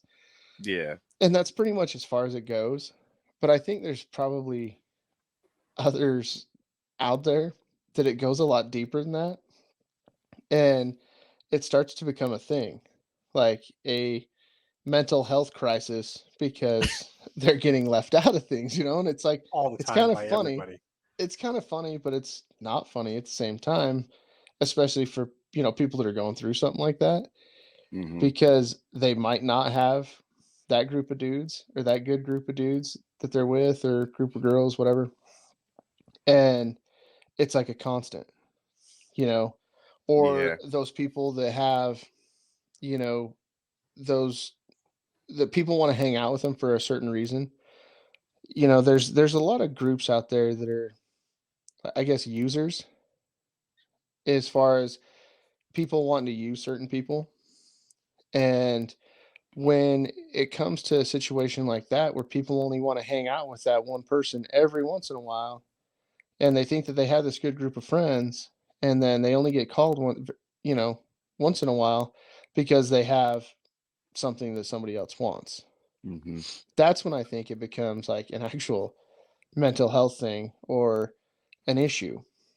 Well, and And to add to that, not to interrupt you, but to add to that, I could see that part. And then also something that I dealt with in the past is it's not necessarily, it's kind of in the category of FOMO, but it's more so like, because you have certain skills or certain things, you have people that you don't hear from a long time, but something breaks and they need you, or you know, you have a truck and they don't, and they're moving and they need you. So then it's like, well, it's almost the reverse. Is like, well, I'm only hearing from you because you need or want my you help. want something. And I think it has the same aspect. And I think as much as FOMO happens, and you know, people definitely have that feeling, I also think another part of that is that feeling of, well, this person only wants me for my help, or maybe it's because you're loaded and they want me because when we go to the bar, he's going to buy the tab and we're going to spend $2,000 on a bar tab, or whatever it may be. But it's that they only want me there for what I can offer, not just because of who I am. Yeah. That's why you could be like me, bro, and just never pay for anything, and and never bring anything to the table except maybe like a 30-pack every now and again, so then you know who your real friends are.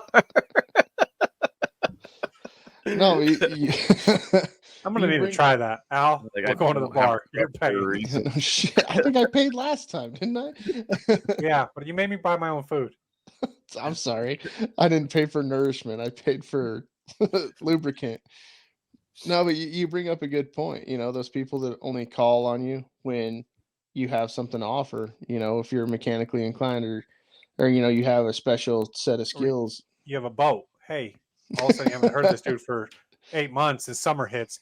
Let's hang out. Let's go to the lake. Let's go. We're going to the lake. Yeah. Yeah. I mean, I haven't been there yet. There's some FOMO. Yeah. Well, I mean, you were invited on one of the 3 trips. I was using you elsewhere. I don't want to use you for both in the same weekend. No shit. No, I'm starting to feel used.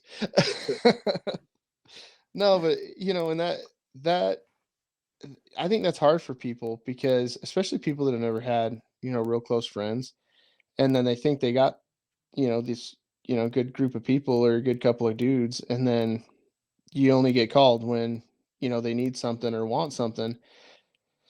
That's sucky.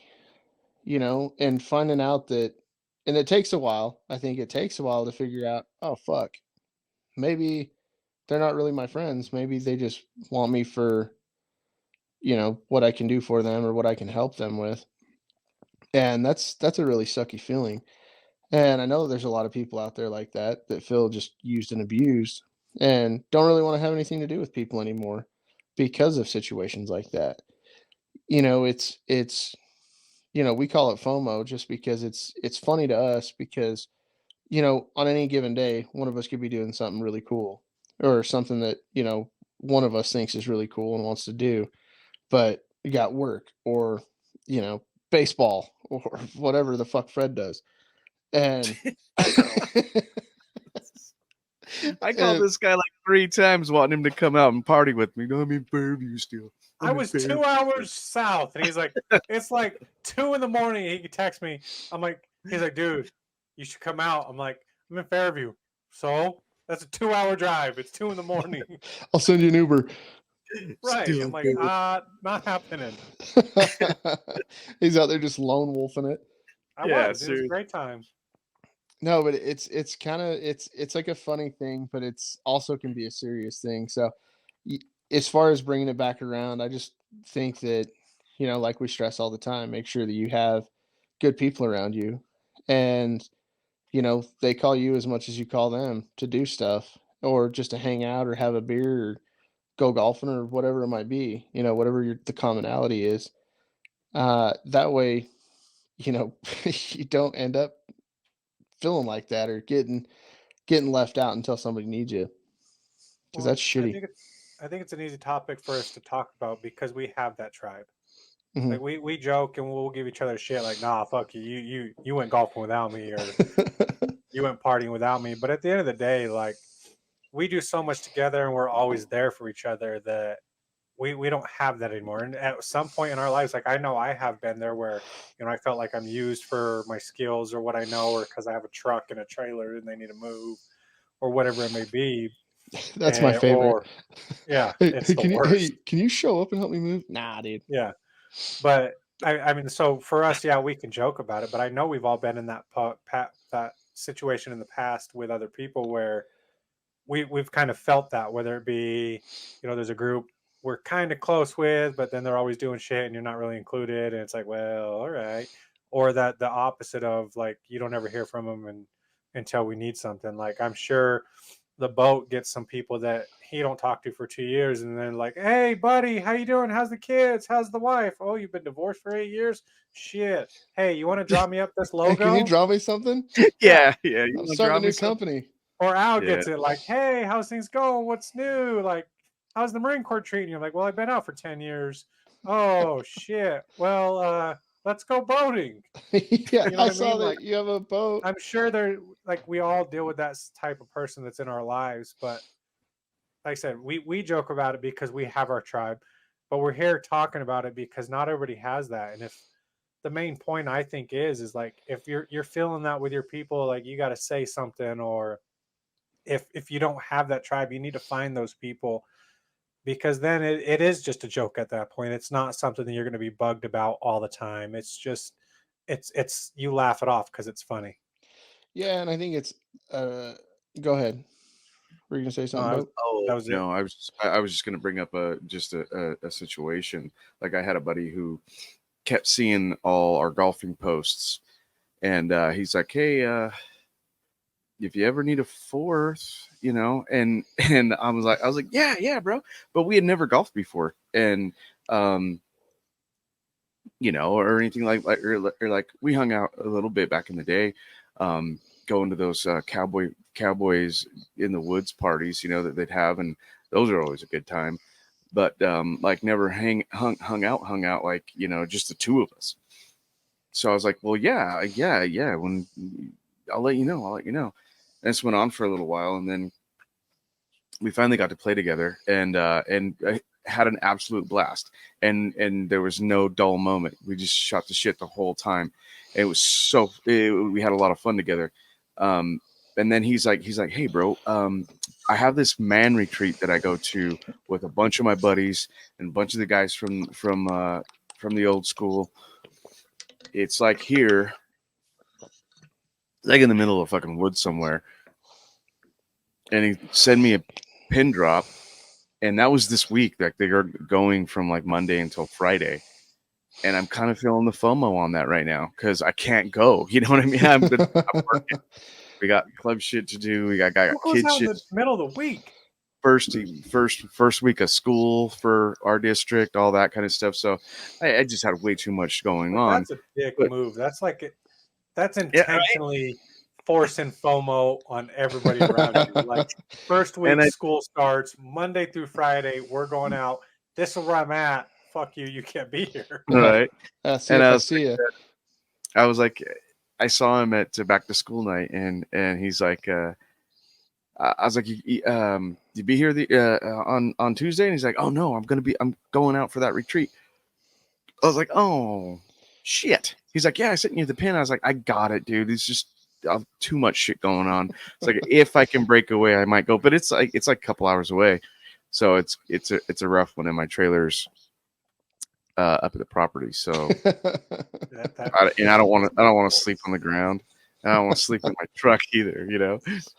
You know, it's funny you bring up like never golfing with somebody before, and like golfing with somebody new is like a first date. It was we were even rode in the same cart, dude. Yeah, it's awkward, dude. You don't have like a guy to break up the There's not a new buffer. dateness. There's that awkward. So Yeah. what are you gonna hit? Yeah, and everybody is like, yeah, I'm pretty good at golf, and then you find out they're not good at golf, or that they're way better at golf than you, and you're like, well, this fucking sucks. Now I'm the asshole. Yeah, I've been in that. Like I got invited golfing. It was actually last year, and I'd bought clubs. They were new, hadn't used them for 2 years. I was like, well, let's go golfing. I was like, well, I'm not very good. Oh, I'm not either. And he's like, 8 under par. And I'm like, well, I stopped keeping score after the second hole. So fuck you. What'd you get on that one? What'd you get on that one? But so it kind of brings us, we kind of roll into the next topic anyway. It's kind of the abandonment, right? It's feeling abandoned. Yeah, I think those kind of in hand. Yeah, FOMO and abandonment. We're going through abandonment issues. So it's kind of a funny topic, but it's not, right? Especially if you've been abandoned, especially by like a crew of dudes or we're talking or a parent. Yeah, that one's a deep one. Great topic, guys. So we're taking abandonment to a different area, not just the FOMO. So what I'm saying is that people are working through some shit, and being let down by a bunch of people that you think were friends or whatever, that can really play into the mental health and mental well-being of what you got going on. You think everything's all hunky-dory, and then the people that you hang out with, all of a sudden you don't have anything to offer them anymore because the new toy that they were friends with you for is no longer fun. It's you've done it, so we're just not going to hang out with that person anymore, or whatever the situation may be. Or Rob brings up a a real abandonment thing. You know, people getting abandoned by spouses and parents, and I've never dealt with. So right. So it kind of goes across the board in a lot of different ways, a lot of different areas. So, what are your? I think that's actually a really important and current topic that kind of goes with like the last few podcasts of, the social media, finding your tribe, having your family, or just not having a family. Like when, one of our first topics on a conversation was like holiday time frame where people that grew up with their family and everything's close, they have these big family events and stuff like that. And those that didn't have that, hit holiday time frame and it's a downfall because you're like, well, I don't have that. And it all kind of falls in that, in essence, like an abandonment. Like, well, I feel like I was abandoned. I don't have this and I don't have that. Or social media, tie into the last topic that we were on together about, because people don't want to work on things and people are always trying to find the new thing. That's not just dating. That's literally across the board. Like, oh, well, this guy on social media, I've never met him, but he invited me to go to the boat. So fuck my old friends. Or like, I think that happens more and more because of the internet and social media and just different aspects of that too. And I think more and more people are dealing with it. And it doesn't have to necessarily be like your parents could have grown up together. They're still married. You had great friends, but now that you're an adult, you have a different schedule of all your friends. And so now they've kind of abandoned you, don't talk to you, or there's, something new that came out. Like you said, they got the new boat and your boat's old. It doesn't pull skis. It's only, so they don't want nothing to do with you, or whatever the case may be. I think that's a lot more common nowadays, is that type of abandonment, is your friends and your tribe or would be friends and tribe that abandon you because something new came out. Yeah, so like that social, what would we call it? Social media abandonment, Yeah. because they want to live that social media life or have something cool to post on their social media, so they're abandoning, the people around them, their friends around them. Yeah. Yeah, it's sad. Well, that was you really let us in on that one. Thanks, nice guy. follow up there, Yeah. Bolt. Oh, that was. I was He's thinking of, never been abandoned. yeah, no, never. I was thinking He's still thinking about the golf Yeah, thing. he still doesn't get the abandonment. He doesn't understand it. He's still on the FOMO, but he's never really been abandoned. Yeah, never once. I feel like we're gonna abandon you soon, and leave you at a Walmart on a Friday night. We're gonna revisit this topic. My deal is with relationships, like with women, that kind of stuff hits me a little bit harder than much else, because you're right, like I don't get abandoned much. We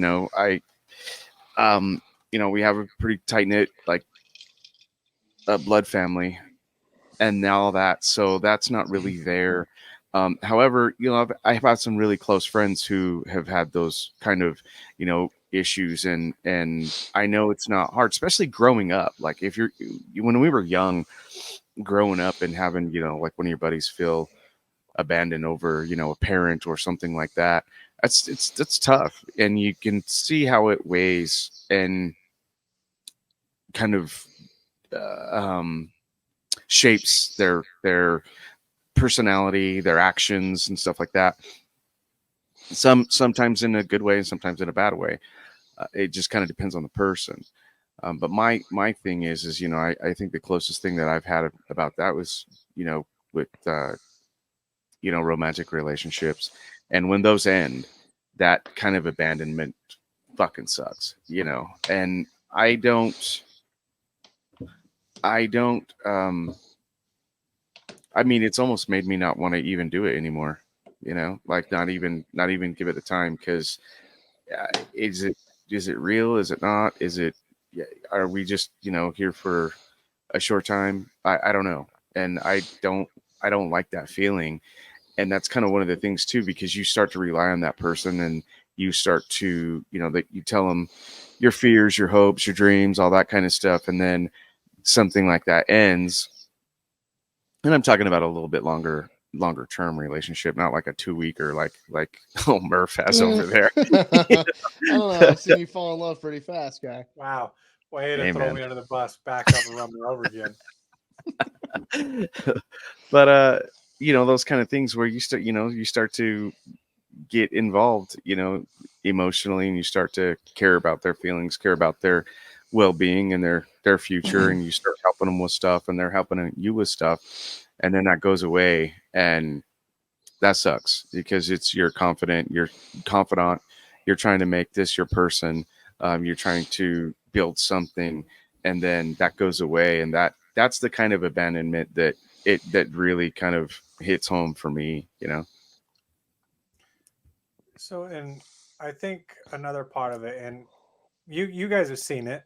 I mean, I'm somebody that grew up with a lot of people, like blood family, good friends, where they just kind of vanished on me. So I've always had that, like, I'm gonna dip out before they get a chance. So there's been times where I'm like, no, I'm done, I'm out, and you guys That's just classic. no, That's you're not, classic you're staying. abandonment mentality, though. Well, Yeah. it is, but it's that mentality that It's like you've had PTSD. so many close people that have bounced on you, so you start getting really close with people, and like you said, you guys have called me out on it because I get close with you guys, and there's been a couple times where all of a sudden I'm like, nah, fuck this, I'm out, I'm done, and then you guys didn't just like, well, fuck it, bounce out then. You guys instead are like, no, you ain't going nowhere. I'm I'll like, show up yeah, at your house. no, I'll show up at you're your house, not. fucker. I'm like, yeah, no, okay, I'm not. I'll be there tomorrow. Now he's got Stockholms.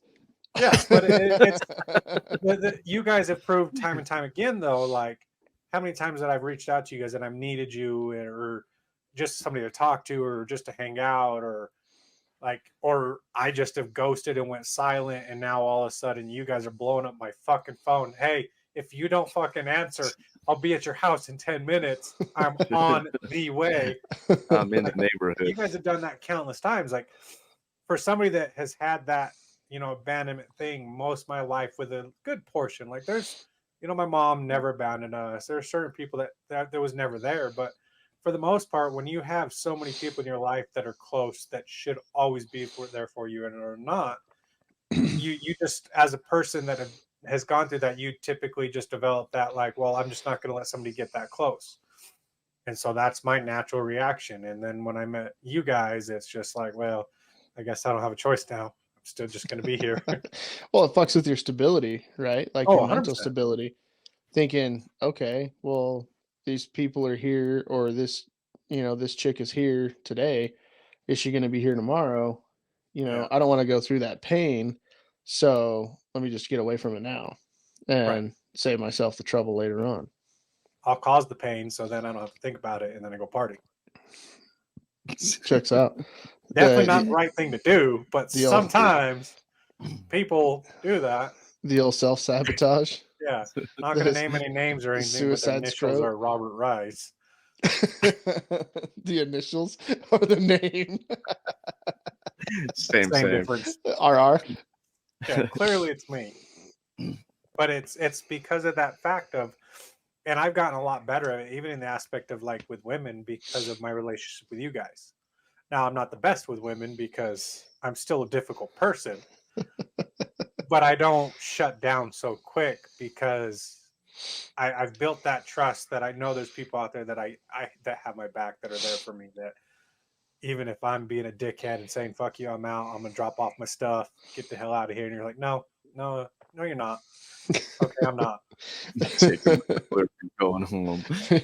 So, what about you, Yarl? And like, again, we joke about it, but it's a serious thing that, like, for me, that's a huge, and that's, that you guys are my family. You guys are stuck with me now.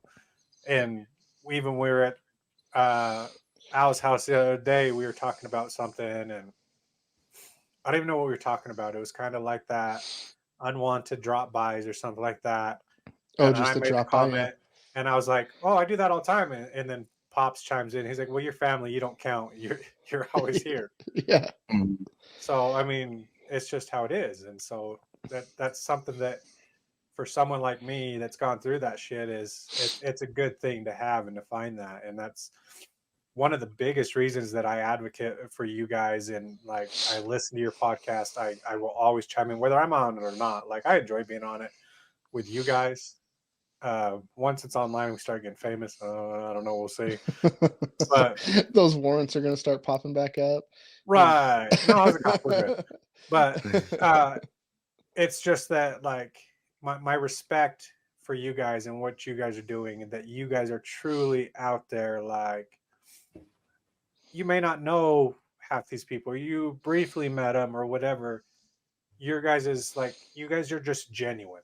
And I don't know if it's a Martinez thing because your entire family's like it, but you guys are truly just genuine people that want to make sure people around you are good. You don't want to see anybody in a bad spot, and you guys will do anything for them. And that's why you brought in my, stray dog ass. We had to give you a couple flea baths and make sure you had your shots. Well, that's fine. I sit there and scratch with Gus. Well, it's I don't know. It's like one of those things where, like, you see good people and you don't want to see good people suffer. And I think that's what this whole thing is based off of, is making sure that the good people out there are not suffering and that they have some kind of outlet or something to listen to know that, okay, there are people out there that are like me, and there are people out there that are struggling too. And just knowing that, there are avenues to get through it and to come out on the other side, bigger, better, stronger. And not to cut you off real quick though, but the big thing about you guys is, yeah, you lost a light. You went dark. I did lose a light. What happened? I forgot to plug the light thing in. A big thing about you guys is typically those ones that want to advocate for people, that want to make sure other people aren't hurt, is because they've gone through hell and back. They don't have a close family. They don't have that. Your entire family's close. Even though mom and pops are divorced, you guys still hang out together. You do family things together. Like, it's impressive. Whoa, you're there now. I'm back. Here's back. It's impressive to see people that are as close as you guys are as a family to still see that other aspect of it. Because normally 9 times out of 10, the people advocating and wanting to help are because they went through hell and back too. Mm-hmm. So again, that's big for you guys, that you guys are that way, even though you're such a close family. Yeah, well, and I think, obviously everybody has to work at different things. I think everybody's been through, their own version of hell and back. And I think, at least for me, and it's probably the same for you, Boat, but, when you have good people around you, you don't want those people to go away or kind of fade into the darkness. Mm-hmm. And so trying to build that comfortability with everybody and make sure that everybody knows they're taken care of, or that they can call at 3 a.m. and, somebody's going to be there to take care of them. I think that's kind of where I'm at, is if I'm going to expect somebody to be there for me in that, in that tribe, then I'm definitely going to be there for them if, something's going bad for them, or if they just need help, just real quick. Well, I'm curious on Boat's take on it too, again, because I want to hear both of your guys' side of why you are that way. Because like I said, I don't think that's a normal thing for somebody that grew up in a good family, that had all the good things. I want to say great, but like, you guys were in a good, loved family. So for you to still have such a dedication to want to, like, anybody around you, make sure their life is good, I'm curious to hear both sides of it. Well, I think, and I was going to bring that up, is it's really weird, because the older that I get, and when I meet new people and just kind of we're the way we are, it's natural. And for me, it's kind of always that one win, we all win mentality. And I think we've always kind of had that. And because it's like, and that same, like, never leave, a fallen man behind type thing. And I think it's just been ingrained for, whatever reason. And it's always kind of been that way, and it's always been natural. So to hear people's stories that haven't had that and haven't had that kind of natural way about them, or they were never, they weren't naturally treated that way or anything, it's still weird to me.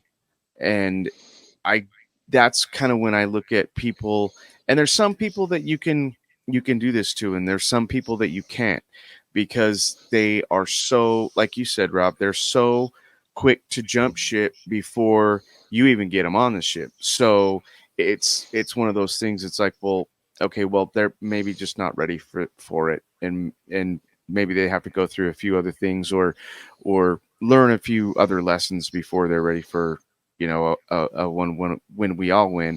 And exactly, Al, I wouldn't expect somebody to do it for me if I'm not willing to do it for them.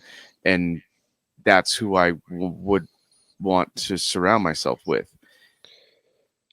Well, and there's a certain amount of there's a certain amount of loyalty too that comes into that. I think is, if I'm going to be, if I'm going to be loyal to you and I'm going to bring you in and, be more than willing to take care of you, or, have you as part of the tribe, like, I'm not asking for your, undying fucking, death death loyalty, or your, whatever. Got the blood. Yeah, there's yeah, blood, we're blood, not- blood yeah. The thing. whole 9 yards. Exactly. We're not Wolf doing pack. we're not doing crazy shit, but Blood like oaths. I definitely think there's a certain amount of loyalty that comes with it. And, being, loyal to your buddies, loyal to the pack, and and having that loyalty and, that same type of admiration, it's kind of got to go both ways too. I think especially when it comes to close friends, and that's I think that's kind of a big thing for me too, is like I want to, like I always want to be able to say something good about people that I'm with. And if I don't have anything good to say about the people that I'm with, then I probably shouldn't be with those people, or, that person. So I think, for the people that we've surrounded ourselves with, I never have a hard time saying something good about them, or good about what they're doing, or, encouraging, unless it's Rob. That's different. He's a terrible golfer, but I he's still I'll drive you though. second to none at shotgunning Arnie Palmer's. I'll never find a better shot. You know what? But my wife still fed you dinner, and she made did, sure that and you're, it was probably the best dinner I've had in a long time, and I don't even remember it.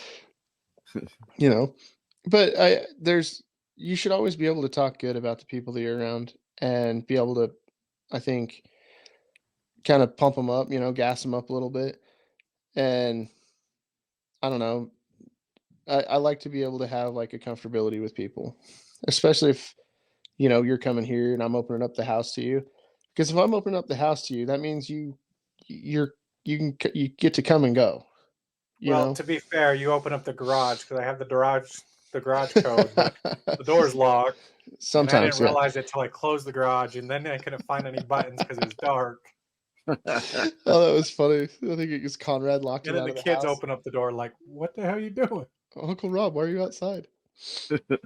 But it's interesting to hear that side of it, because I mean, as close as we are, I don't think we've ever really had this conversation on like why you are that way around everybody around you, and like why I am that way. And it's, for me, it's interesting to hear that side of it, because my side of it's completely different. Like if I'm close to somebody, I'll do anything and everything for them. Like I'll take a bullet for you, whatever it takes. Like it's just really limited on who I'm close to. But it's for a different reason than what you guys are saying. Like for me, my big thing is well, if I'm close to these guys, I don't ever want them to feel the way that I've felt. I don't ever want them to go through what I've gone through. So I'm going to do whatever I can for them, and I'm going to, give them shirt off back, whatever it is. I'm going to always be there for them, so they don't have to go through what I went through. So is good to get a different perspective off of it. Well, and the addition and the things that you bring also impacts, the things that we do too, because you can recognize the different signs of things that are going on that maybe we wouldn't be able to recognize because we haven't been in the same types of situations always. So it's kind of, making a well-rounded tribe in some sense. Yeah. And I mean, like, I think the main reason this started, because for those, I mean, the conversation come up, like I met Alan at the Marine Corps birthday with JT, met a couple of times, and I met both of them at Autorama. I met up there because I was helping BVMC with the booth that they had there a few years back, and we hung out in the parking lot for a half hour drinking water that had labels on it. But then all of a sudden, like, we started hanging out. I started coming out to club night, and then like there was a click. And for me, it started with the brotherhood between the Marine Corps. Like, we shared that bond. I knew you've gone through hell and back like I have in that aspect. So it started there. But then like the growth that it went from there is a lot of times I forget that we share that we're both in the Marine Corps. Like it's not even there anymore. You know what I mean? It's everything else past that. And like I joke and stuff like that about, well, I'm going to go do a photo shoot in your property, but it's because I know that, yeah, I'm going to tell you beforehand, but it's not a question. Like, I respect you enough to treat your property right or go up there and you know that I'm going to take care of your stuff. So it's not even a question. And, or like you've got my house code and I've got your garage code. And it's because like we've built so much past that. Yeah, we were in the Marine Corps. It's seriously gone through so much. And like the bond and friendship that I have with you guys in the family, it means the world to me, and I would never do anything that's going to change that. You know what I mean? I might talk shit or I might get pissed, like I'm out, but I'm really not. He's just gonna go sit in his car for a little bit and then come back. Yeah, I'm gonna go outside. I forgot my smoker. Have my ginger fucking red face, and then be like, all right, we're good. Let's go have a shot and shut the fuck up. Well, should we jump into the conspiracy corner?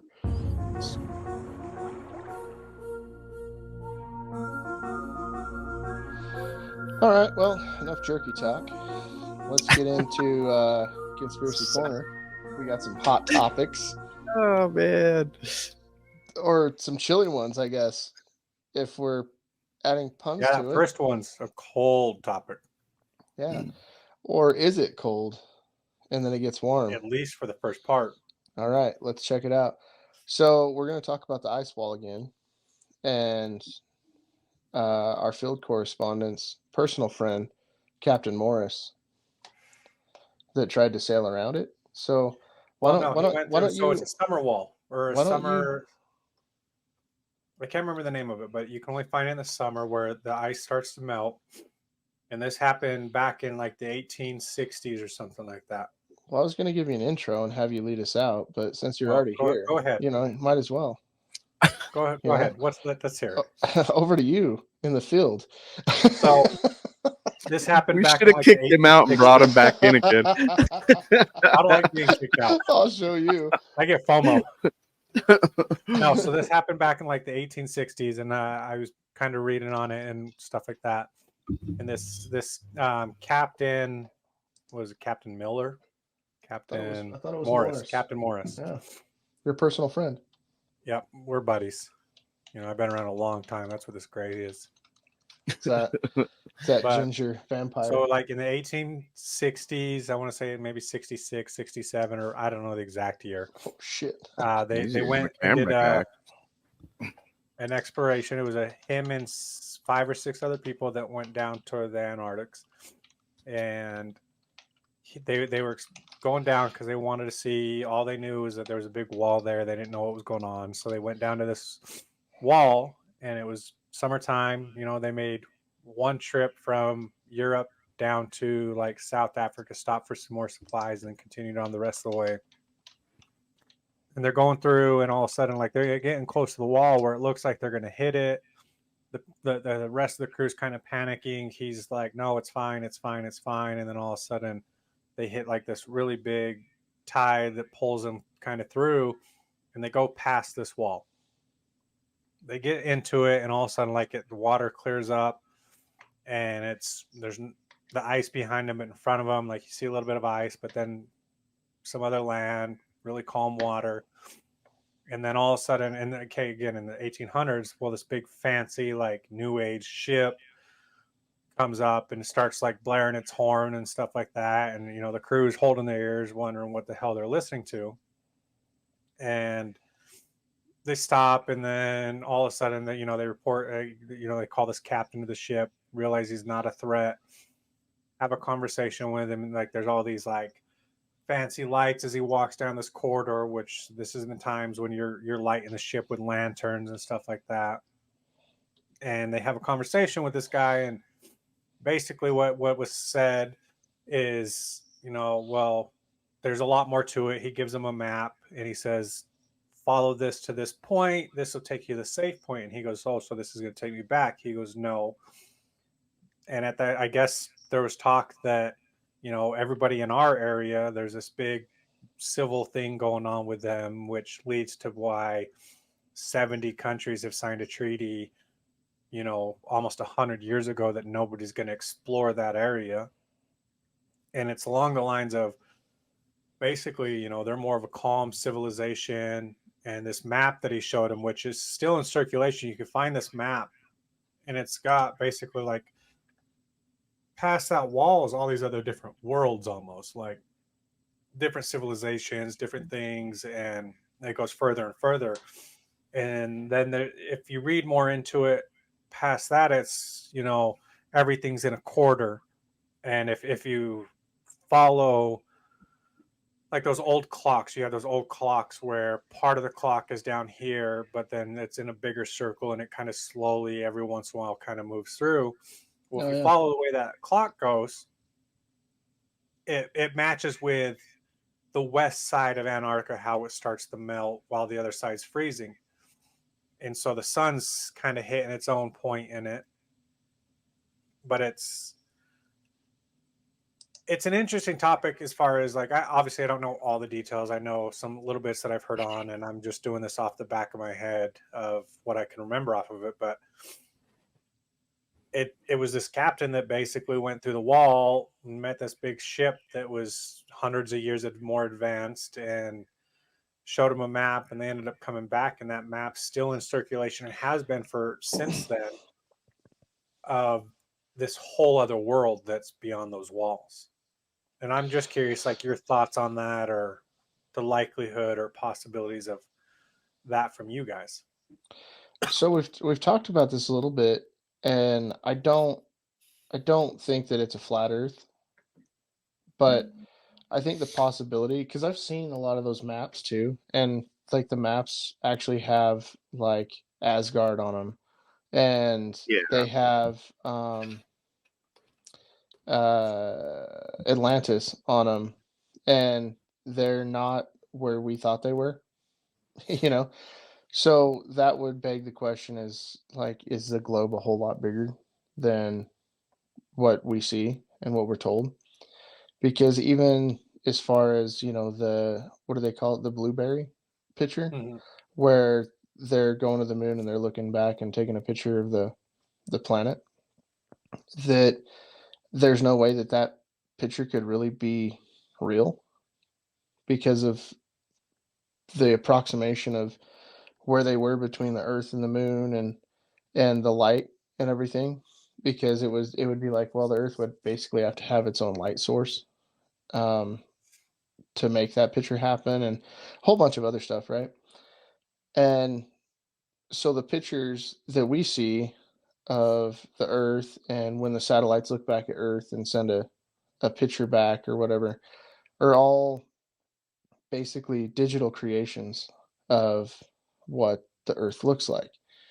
And then there's a lot of people that say, when they're sending shots from the space station down, and they're taking a picture of like Africa or Australia or wherever they're taking a picture of, that the size of the landmass that they're actually taking a picture of is completely inaccurate, because there's no way, if that continent is that big, that you could actually fit it in all the rest of the other countries on the globe, and there still be as much water as we have.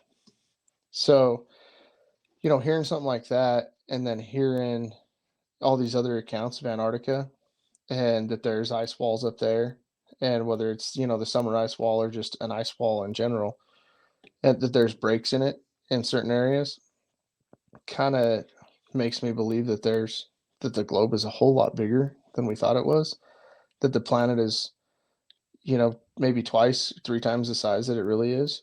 But I don't have a rocket, and I don't own a satellite. So Well, how's that really working? And if that is the case, then are the satellites that we see in the sky, are they stationary? Or if they're circumnavigating, I guess, around the world, are they coming up on their side too? So that's, if they're coming up in boats that are like that, you're talking, what you kind of described would sound more like a Titanic era ship, which is late 1900s, or sorry, Right. early 1900s, Yeah, but late still a 1800s. steam. 50 years ahead of your time. Yeah. Mhm. And they're basically in a sailboat, or rudimentary steam powered boat, I guess, late 1800s. And So the Captain, story was that it was basically a sailboat, like the Mhm. the Mayweather that came here, same type of boat, like you're on sails, kind The of just going Mayflower, with, yeah, Mayflower, Mayweather. the Nina, the Pinta, the Santa Maria.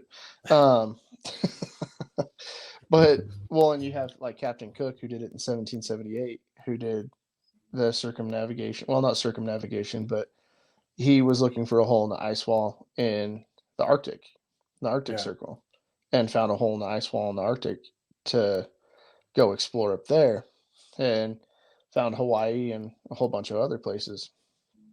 So it doesn't really seem that far-fetched to me that there's way more landmass beyond that ice wall.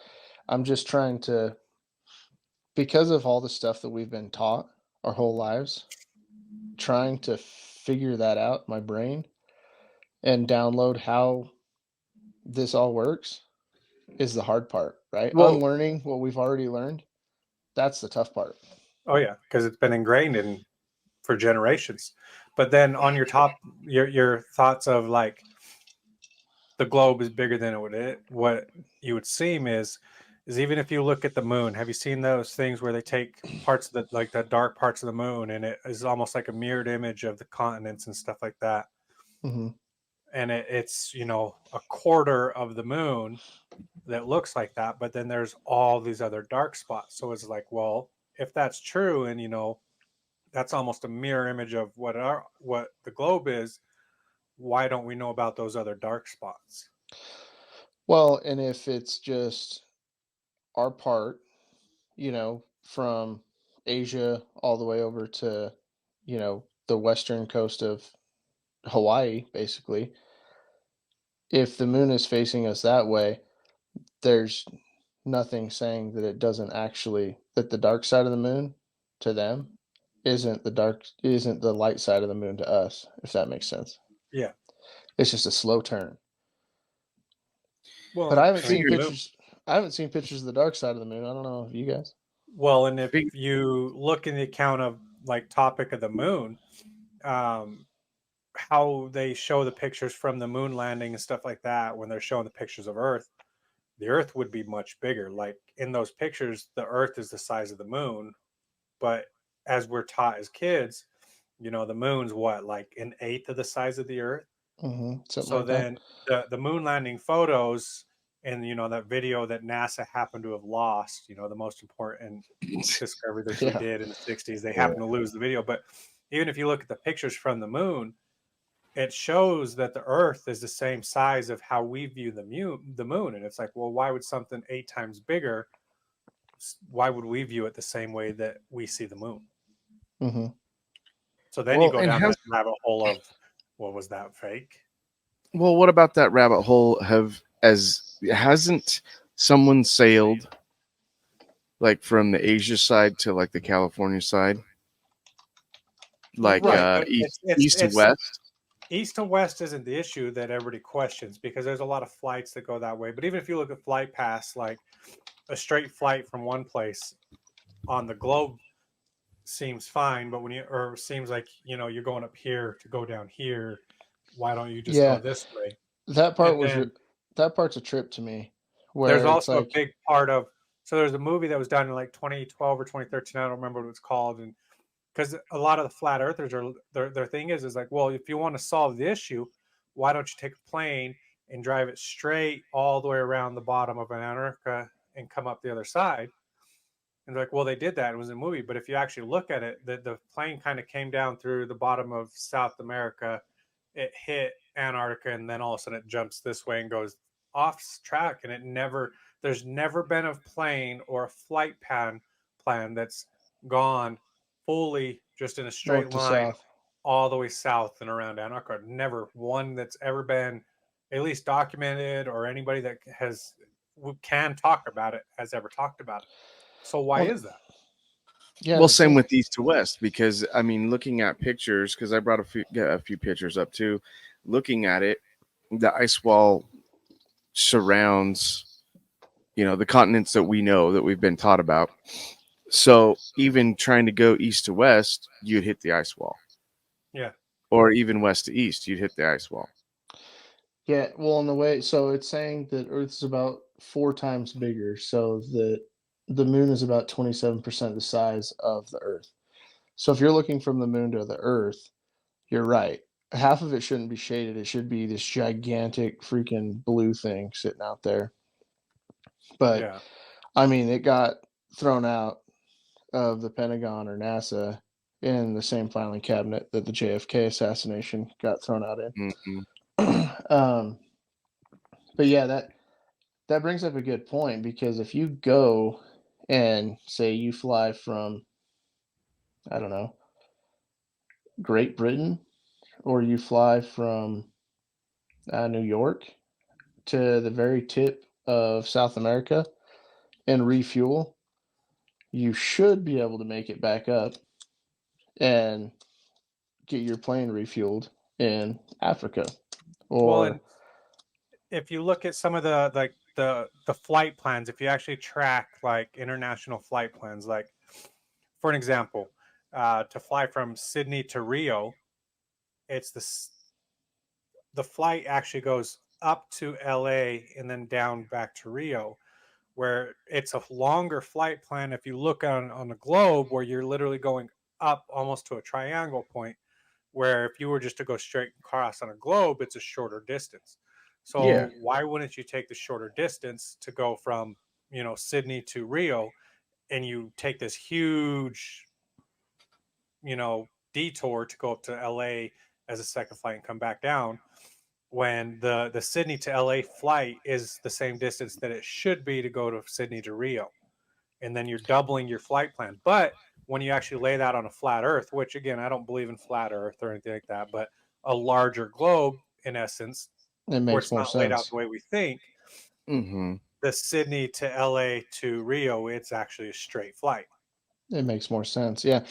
And what we need is like a pilot that's not afraid of, repercussions Live to come stream. Yeah, on and that's what tell I was us going to what the hell say. is happening. Do you think that that's something that all pilots have a gag order on once they get their license? Like part of getting their licenses, this NDA basically that says, yeah, so something that nobody knows, you can't say anything about it forever. Well, and on that theory, I mean, there's a lot of videos out there where a lot of pilots will not openly say, but will admit, oh, it's flat Earth, or it's bigger than we think. Or if you look at like military, most of those pilots or other pilots are the ones that actually see more of the UFOs and stuff like that. And I think it's just kept quiet. So 0.007% of the Earth's population are pilots. Yeah. So that's just under 600,000 people. Out of those 600,000 people, less than 1% are people that are licensed to fly jet airliner, like heavies, big jet airliners, Right. and planes that could actually make the distance. the distance. And I mean, you could probably fuel up a freaking 747 and pack it full of fuel and make that trip, or do an in-flight refueling and make that trip, because it'd be too heavy to get off the ground with that much fuel. And you could probably fly one of those. I would guess if you did an in-flight refueling and you filled that whole thing up with fuel, you could probably make it. And by the time you got back up on the other side, you could have an air tanker there to ready to refuel again. So no, it's a compelling thought. Well, and I that's wonder- just is why hasn't that been done? You have all these talks. I mean, like the flat earthers, the percentage is right there with pilots. There's not a ton of them, but some of the arguments are compelling, and I don't think it's like it's flat earth. I just think it's a lot bigger than what we're being told. And so where we see the globe, things don't line up as they should in reality. And so that's why we go, from Australia to America. Well, even to fly to Okinawa, you always fly over the Arctic to get there, or you'll fly over Russia to get there, which is not a doesn't straight really line. make a whole lot of sense. It seems like you should take off from California and fly over Hawaii and land in Okinawa at some point, or land in Japan at some point. Right, but it's not done. So the question is why is that not being done? Why isn't that, like, if that's truly the case, why don't we have a video of a plane that just flies all the way around down south over Antarctica and be like, look, this is really what it is? It'd be that simple. Well, and what were you going to say, Bo? I was just gonna say, I wonder what Dick's thoughts would be on something like that. Just he's got his license, but it's not, It's a small engine. It's small, yeah. But still, seeing the Earth from that vantage point and having having to have that navigation knowledge, he's got to know that, or at least have some sort of opinion on why those flight patterns are the way they are. And it's just a thought of, talking to It says that it's pilot. been done a number of times, including 2 aircraft, both custom made. But I have not seen anything. The Trans-Global Expedition of 79 and 82 was the first expedition to make that longitudinal north-south circumnavigation. But I'm going to have to read more about that, because it doesn't make any sense. Well, and I pulled a picture up too, and there's multiple ice walls. It's showing multiple ice walls. There's it's showing 1, 2, 3, 4, 5 different ice walls. And that doesn't make sense to me. Well, I mean, if I'm you just look trying at to figure old out maps who's paying the from fucking power bill for all this refrigeration. 1500 to 1700, some of the maps that they have, like those old school maps that you can still read, even in history and stuff Pre like that. 1920 maps. Right. Mhm. Like the old school maps where clearly there was no flight, there was nothing like that. Yet they have like the actual shape of the Antarctica fully going around. And it's like, well, And there was no nobody ice there. sailed there. How do we have maps on it? Yeah, and that's the thing, is those Mhm. maps, they don't show any ice there in No. Antarctica, which is weird. Well, and so there's another theory that I was watching on, is basically like if you look at, all the pyramids and stuff like that, they're kind of randomly put there. We still, to this day, with our technology, couldn't set them up the way that they are and have them as perfect as they are, move the weight that they are, some of those 12,000 or 1,200 ton solid rocks that are going to Granite get blocks, moved yeah. and then stacked on stuff. We still don't have the technology to do that. And so the talk is like, well, Antarctica is actually Atlantis, where it's froze over. And down that way, there's a lot of pyramids. There's a lot of different things where they had that technology and they came up and kind of showed like, oh, look what we could do, but then went back to their shit and eventually froze over and whatever happened. But that's another theory is, Atlantic, it's Atlantis. And it's all these different areas. Why nobody can go down there, why nobody can visit is because they have these, 1,000-year-old buildings that still have more technology than what we do now. They're just froze over. Well, and those pyramids that they're saying are down there. And I mean, there's a shit ton of pictures of it now. And now there's a bunch of pictures of, I forget what the mountain is called in Alaska, where there's a pyramid there. Yep. So, yeah, I think there's, our conclusion is always we're not being told what the truth is, right? Which, I mean, that goes along the lines of all the talk about the Grand Canyon and how they found all this Egyptian stuff. And then there's certain people that say how America is the actual Jerusalem and all of that. Like, there's so many different topics Egypt, out there. yeah. And it's like, we don't know what's right because everybody was taught a certain way. It was ingrained in us that this is how it is. Then you start to find all these different pieces, but nobody has the for sure puzzle. And it's why is it being hidden? Yeah, and where this, like even the pictures of this, north to south trip, it doesn't look very north to southish.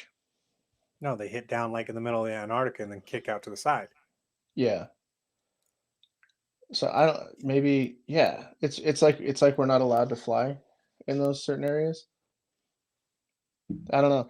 It definitely seems like we have a gag order, like you were saying, boat on pilots and what they can do and what they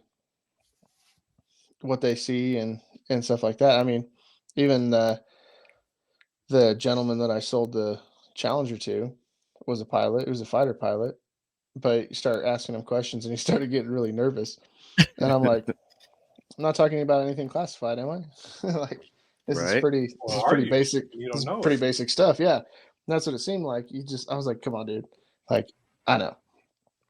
Like, I've seen some of this shit. Okay. Like, I worked in a skiff for a short time. Like, there's some shit out there for sure. And that's kind of what makes like the conspiracy hamster turn in my mind is those days of working in a skiff and seeing stuff that supposedly wasn't happening or didn't happen. And then you turn on the news like 2 months later and you're like, oh, I remember that. But at that point in your life, you're just like, oh, I'm just doing a job. I'm just here to tend this bitch. I'm just, I'm here on fucking basic security duty, right? Yeah, here on papers. And somebody's always got to be in there. So, yeah, and like the shit that was there, like you can't talk about, like I can't talk about it here, but there's definitely shit that you see on the news 2 months later, and you're like, oh, that didn't happen today. That happened like 2 months ago. What the fuck? Isn't that fucked up? Yeah, and that's why I'm like, okay, conversations like this, I'm like, okay, well, yeah, something's fucked up. Like, it doesn't pass the smell test. Yeah. I mean, look at with the UFO stuff and all the alien stuff that, since Roswell and, all these talks where it was all shut down. That's not it. That's not it. That's not it. All the way up until recently where, we shot down the one Chinese balloon, the spy balloon. Well, we shot down 3 other things that we've yet to actually classify. They're still not, or we haven't actually said, hey, it was a Chinese spy balloon. We've only shot down the one. Well, what are the other 3 things that we shot down within that same month period? Oh, yeah. Well, and I saw an interview just recently on Sean Ryan. I forget who the gentleman was that he was interviewing, but he was like, yeah, these satellites, they had no batteries. these balloons, they had no batteries, but they had the solar panels, and then they had dish arrays that were directional dish arrays. Directional dish arrays can pick up radio signals, they can pick up all radar, they can pick up all kinds of stuff. So, and we just let them go over, right? Yeah, So they went from California, and we finally shot them down in like the Michigan lakes. well, one got shot down in like around Bozeman, over Yeah, Bozeman. but so that that one was coming from the east side though. So that one went from east all the way to Bozeman area. Then we had one that went from west all the way to like the Michigan Lake. So we let them go 2/3 of the country, which it's not a small country, before we did anything about it. Well, and balloons don't hover, but No. these had a way of hovering over nuclear sites and things like that. So over the heart of the country, which is really fucking stupid. But, you know, when you have a son that has interests in the Ukraine and China, and you're getting kickbacks from, you know, Pedo Joe, 27 million so far. Yeah. or what did he call him in his phone? Pedo Peter. Yeah. His own son had him in his phone as Pedo Peter. I'm like, holy shit, guy. Wow. Yeah. So there's definitely some shit out there. Yeah, it's insane. I mean, have you seen those videos recently about California? Like, there was like almost the entire state. They had nothing but like countless videos and stuff of that, of like these random flashing lights, and they were kind of hovering and would just disappear, and like straight UFOs or UAPs, whatever you want to call it, that just happened within the last week. Well, yeah, and there's been stuff like you get Foo Fighters basically from the Battle of Los Angeles, of where they were firing. They thought that we were being invaded, and they were firing off anti-aircraft stuff to try and shoot these things down. And we had fighter jets at the time up in the air, and these guys saw these things, these lights and stuff moving way faster than we could move. So there's definitely something up there, and there's definitely something off the coast of California. Most definitely, whether it's theirs or ours. Well, that makes me think too. I was watching some stuff on that. I wrote it down. It's the TR3B, and it's something that we reverse engineered. And so to think that like all of it is alien or, you know, extraterrestrial, I don't know. It's almost like, well, the technology might have been, but it seems like our reverse engineering and creating some of this stuff is just running rampant lately. Yeah, well, they have. Let's see, what Bob Lazar talked about was element 114. I think that's what it was. I'm trying to look at it right now, but it's something that hadn't even came out yet, and he was talking about it way back when they first started interviewing him, and saying that that's what they were working on. And then in 1999, they discovered element 114. So, well, it's, I mean, you look back not that long ago, we were still horse and buggies, pulley systems to build things. We didn't really have much power. You know, 30s and 40s hit. We had a little bit here and there. Then all of a sudden, like the Roswell thing hit, and then technology jumped a lot. we have fiber optics. Yeah, ever since then, like we went, I mean, as a world as a whole, we went thousands and thousands of years with these slow increases of new technology. And then all of a sudden in the last 60 years, 70 years, 80 years, like technology has, it literally just skyrockets every year over year over year, to where you don't even know if what you're watching on TikTok or anything like that is AI or a real person. Yeah. Well, I mean, you have a computer in your hand, you know, Yeah. now, where Even it in used the to take 90s, up a gigantic room.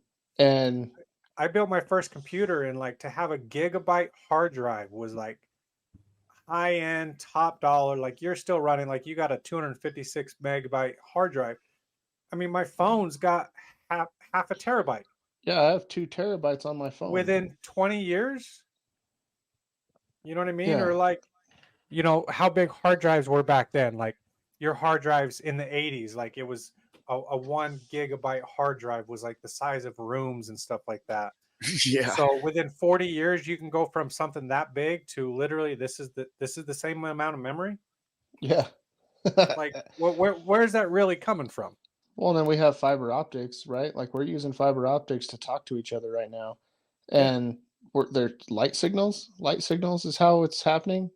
Like they're sending us through the ground in a big ball of pulsing lights, and that's how this is popping up on our screens. Yeah, Like, that's how I can see your guys' face right now. yeah, Yeah. that That's wild to me. Yeah, I mean, Bluetooth. obviously it fucking works, but how Bluetooth the jumped out fuck? of nowhere.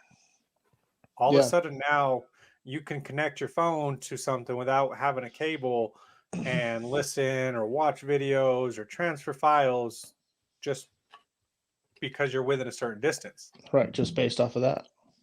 So, like, where is the technology jump? What's actually feeding it? And how do we go from a 1 gigabyte hard drive in the late 80s literally was, a couple thousand tons and it took up like the size of a house, to within 30 to 40 years, it's on something the size of your fingernail? Yeah, I was gonna say like the tablet I'm using, I think is a two terabytes or something like that, and then I got like Yeah. 250 on the phone or something like that. It's ridiculous. One like this. So this is one of those micro SD cards, Yeah, and it's a gigabyte. They have them in terabytes, this big. A that's terabyte. insane. Yeah, that's what we're running off Where the of. fuck you gonna fit that much shit? Like I could fit millions and millions of pictures in my thumbnail. How the fuck is that possible? Well, yeah, and then they're talking about actually, so they were doing experiments now with Neuralink, where they can actually download terabytes of information into people's brains. Yep.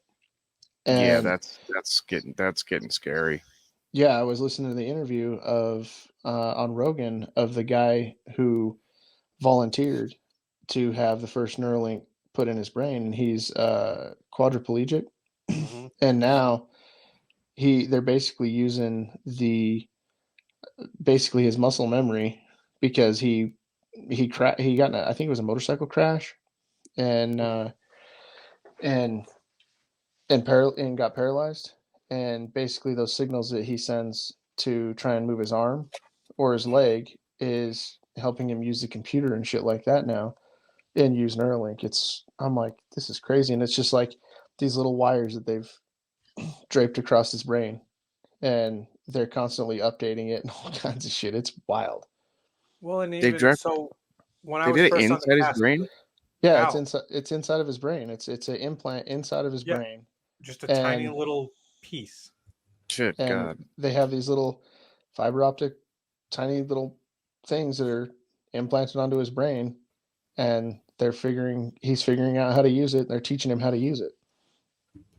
Well, like I was saying, like that when I was on the cast with you, how they figured out a way to basically take your DNA, like literally just the smallest, like you need a microscope to see it, and then they put a book on the DNA, cloned it like thousands of times, and then was able to convert it back to 0 1s binary, how your computer reads it, and Mhm. was able to transfer it back. Like your DNA literally could hold like how much, based off of that, like the amount of terabytes your body can hold, basically. I don't know what the bigger word of terabyte is or what's past that, but you literally can store up what like the entire NSA is holding just in the DNA in your arm, and save it there, and then be able to transfer it back just in your Yeah. DNA. Like, Well, yeah, and that's then yeah, the DNA code is really fucking weird, and then they found they call it junk DNA, mhm.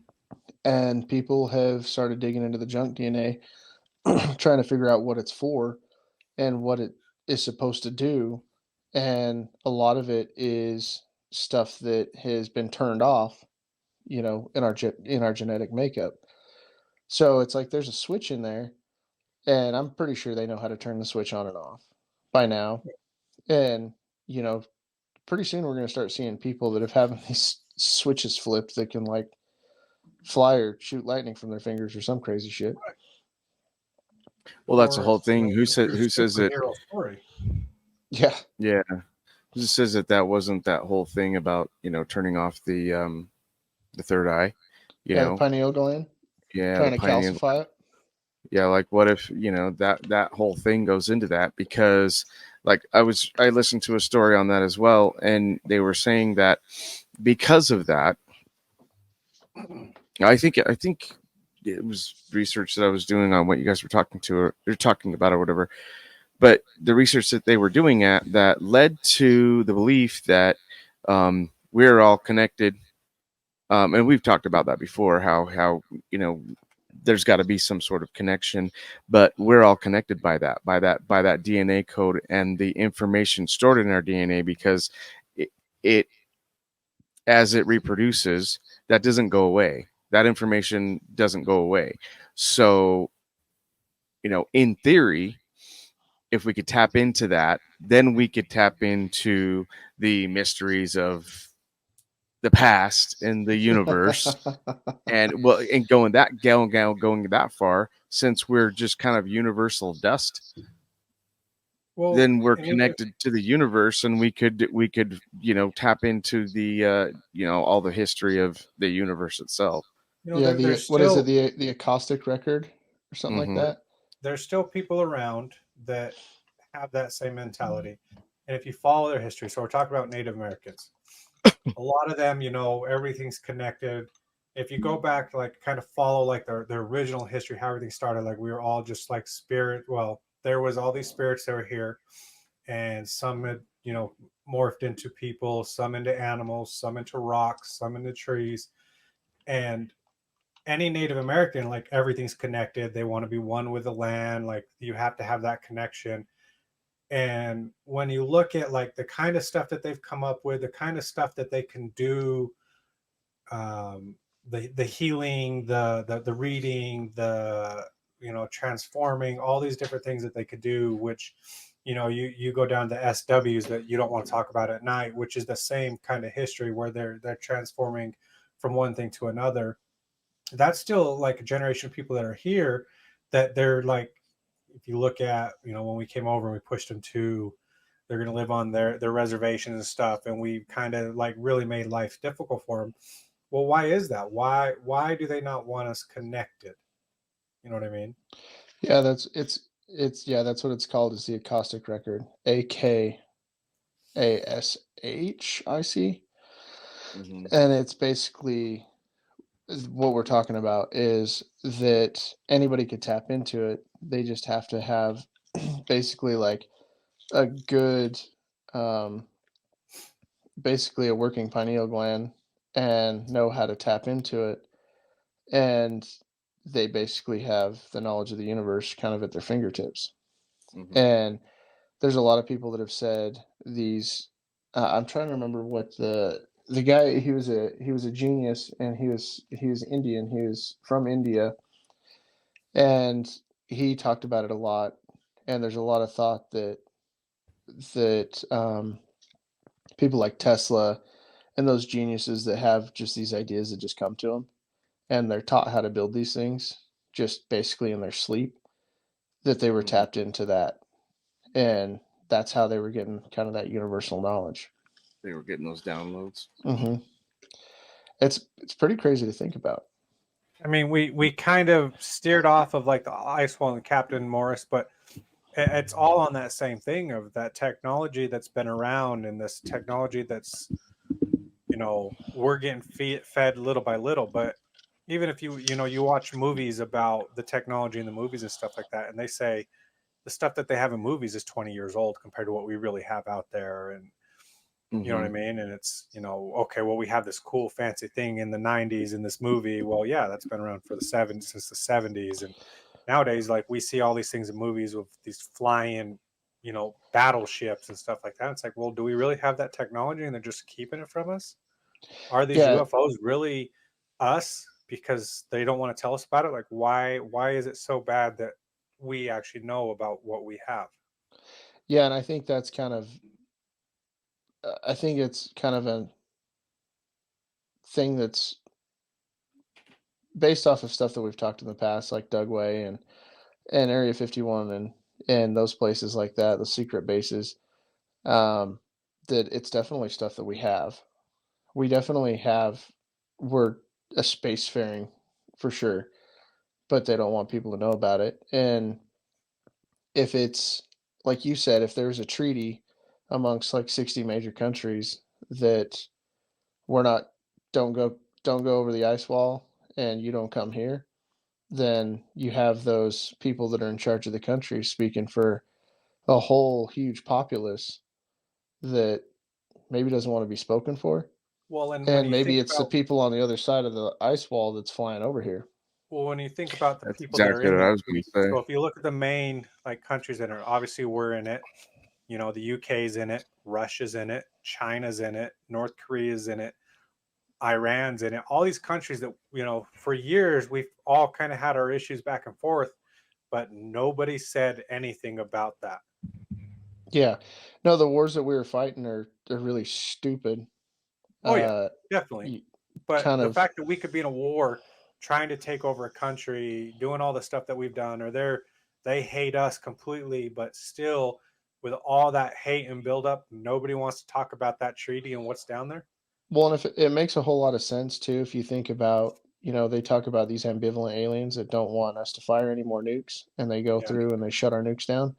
If it's just people from the other side of the ice wall coming and shutting it down, because if we blow something big up here, it's going to fuck their shit up It's going to fuck there, their shit up. Yeah. Yeah. then that's self-preservation on their Yeah. part and shutting us down for being stupid because people here don't know because it's been kept from us. And Yeah, that's a people really who, good point. you know, the 1% that's running the world have enough control to where regardless of the big wars, the hundreds of thousands, the millions of people that have died, not one country that's been in that treaty has stepped up and said, well, actually, this is what's going on. So Yeah. whatever's going on is bigger than every war that we've ever been in since we figured out we're not going down to Antarctica for anything. So it's something big enough for nobody to want to leak it. It's something they think is dangerous. Yeah. Well, I think we're getting close to time, gentlemen. Yeah, we're at about 3 hours Yeah, now. we are. But we Yeah. still have to talk about can blood make you younger? Because we missed it on the last one. I think we're going to miss it on this one too. All right, fair enough. So we'll have to carry that one over. Maybe we'll start with that one next time. Yeah, you might want to put that at the top of the list. Yeah, we'll rather put than that at the bottom. top of the list next time for the magnificent trio here. So, shout outs. Do we got any shout outs before we wrap this Oh, pig? what do you got?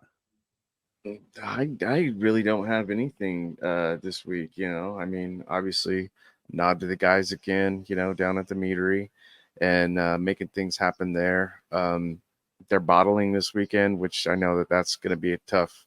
It's always tough. It's always a lot of work, and it's always stressful. So, you know, all I guess the good vibes going out to them. Whoever's going to be down there slanging bottles and putting booze in bottles.